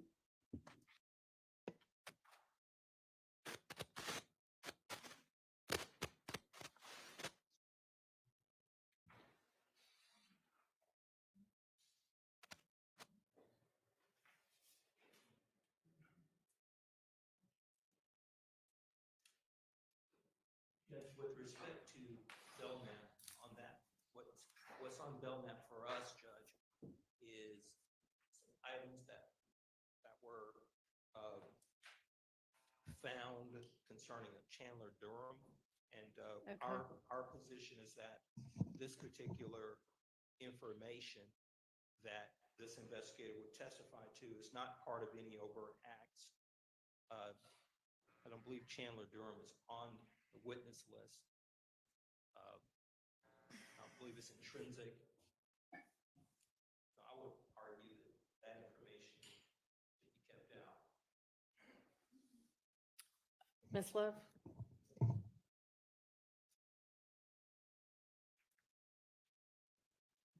Just to make sure that I understand my colleague's argument is that because Mr. Durham's name is not on the witness list and because this act is not listed as an overt act, it should be kept out. Is that the entirety of the argument? I just want to make sure before I respond. Is that the argument? I didn't say, I thought I said confrontation clause, but I didn't. You did not say confrontation clause, but if we're talking about items found at the home, this is items that Investigator Belknap found in the search of Mr. Huey's apartment. And they ended up being, I guess, I don't know, allegedly from Chandler Durham. That's correct. And is the issue who actually says they are from Chandler Durham, if it's not going to be Chandler Durham? So I know that we had Chandler Durham on our witness list. We have pared things down. If it turns out that we ultimately left him off, and I'm making sure that we did, that's just one more person that we'll just want to Add back in? Yes, that we'll just add back in. Okay, so, I mean, that would just be like hearsay if he says Chandler Durham said these were his. Unless Chandler's coming in court. Okay.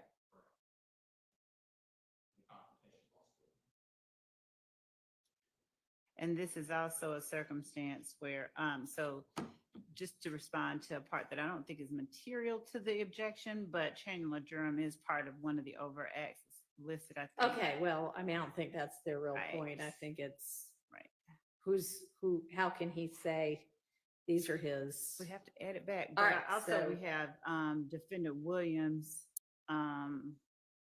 sort of implicit statement that there is, because he's admonishing, he's warning Huey, if he doesn't take it back, somebody gonna die.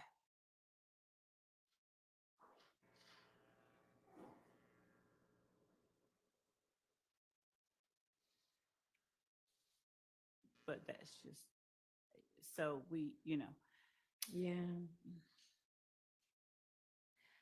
Well, I guess maybe, even though I appreciate your efforts to pare down your witness list, this is one witness you're gonna need to add back.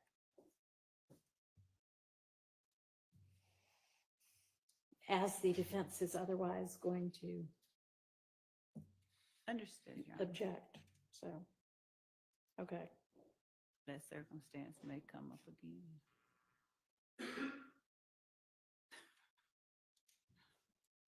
All right, Officer Gordon Phoenix video. All right.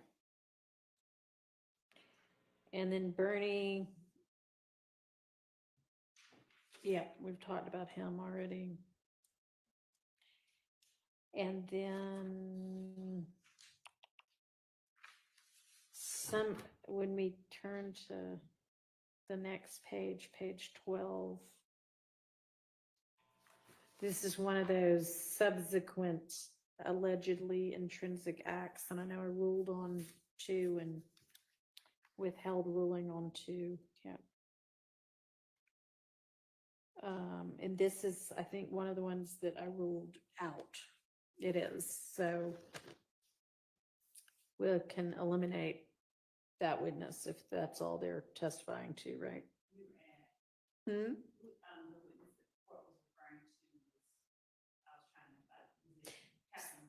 I don't know. I'm on page 12, witnesses number 51 and 52.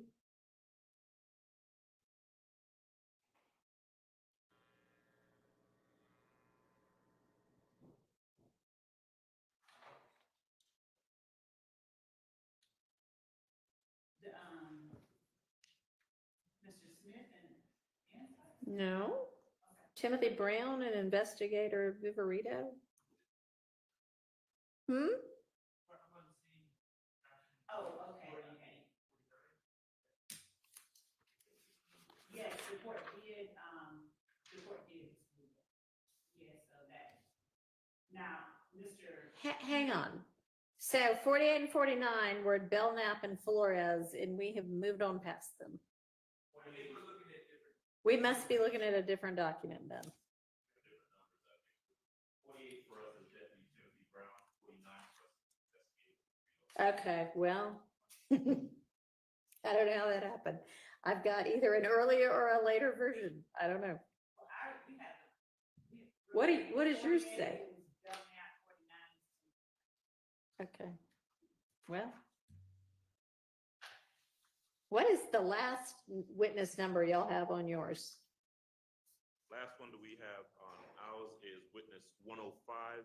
That's Lieutenant Lynch. Okay, so you know what? I remember you saying at some point, I've added 2 witnesses, so it's different. And it maybe y'all are just looking at a different one, but the 2 witnesses, obviously, we just maybe. So you have 48 as who? 48 is Deputy Timothy Brown. Okay. And I have that as 51. So somewhere above that are 2 witnesses who, I don't know. Do you remember the 2 witnesses you added in?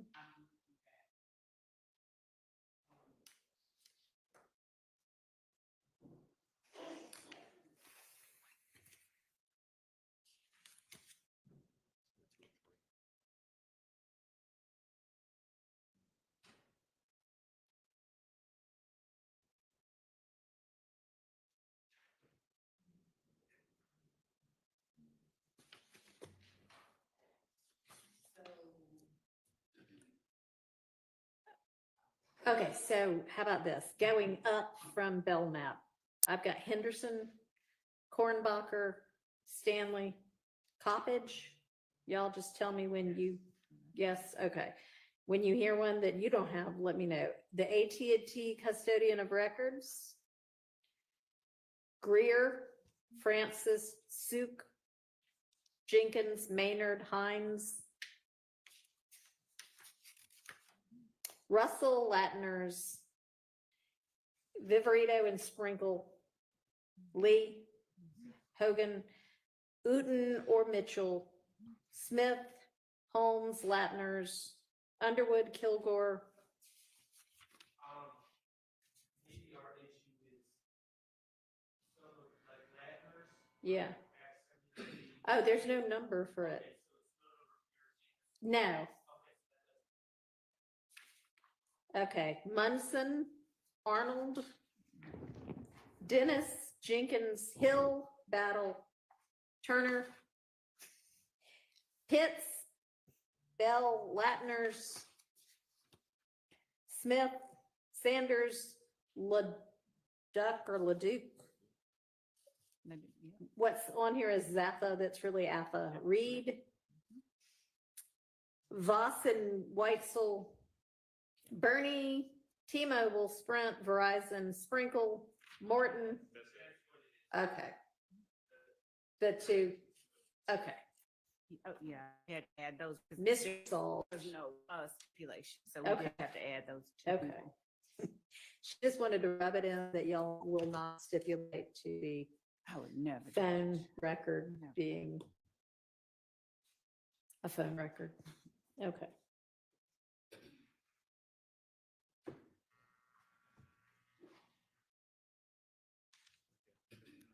All right, so anyway, back to Timothy Brown and Viverito on that issue. We can strike those two witnesses because that evidence is not coming in.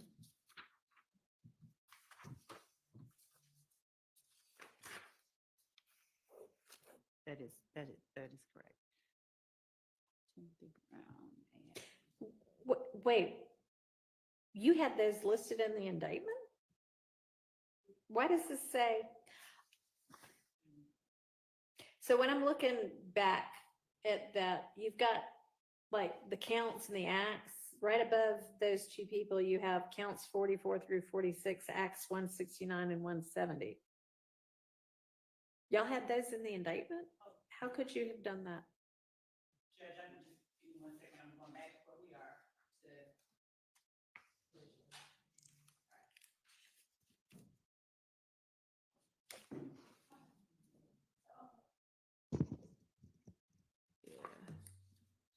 So the indictment, let me look at my indictment.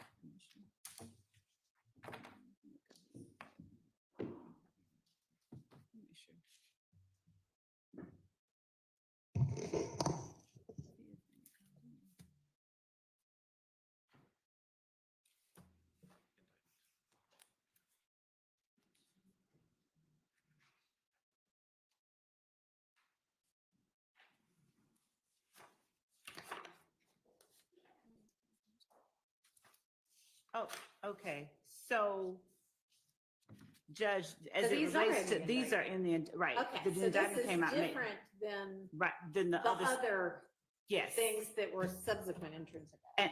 And that's not me.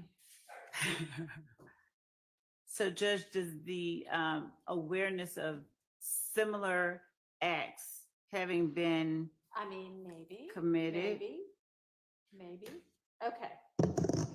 So I'm sorry, those are obviously not out because those are indicted. And let me think about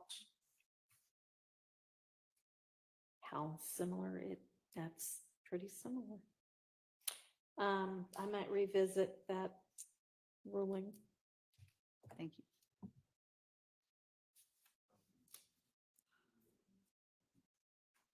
Not sure y'all made that argument at the time we were talking about it before.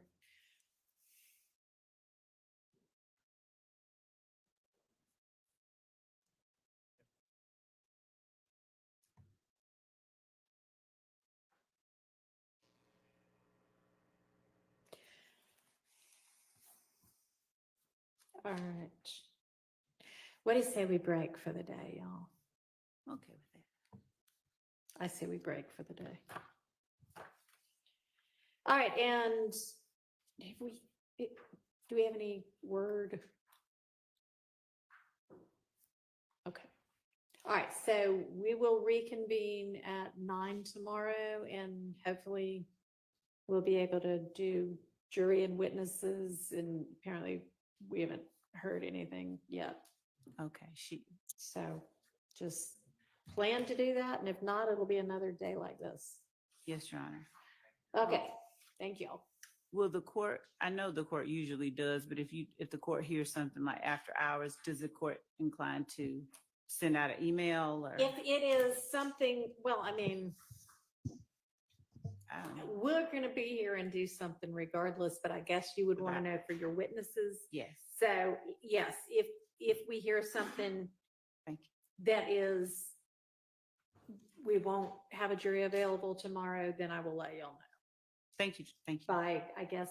It doesn't email. matter what time, just before we have them Okay, come up. well, at some point, Miss Persfield and I both turn off our computers and cell phones, so, That's healthy. We should all do that. you know, I don't think that we're gonna be finding out at midnight anyway. I think we'll be finding out at a reasonable hour, hopefully. And if it is that they're not available, then I will let y'all know so that you don't have witnesses here for no reason. Thank you. Okay. And if I even hear in the morning, you know, That's early good. enough, I'll let you know. Okay, It doesn't matter what time, just, you know. All we're right. good. Thank you. thanks.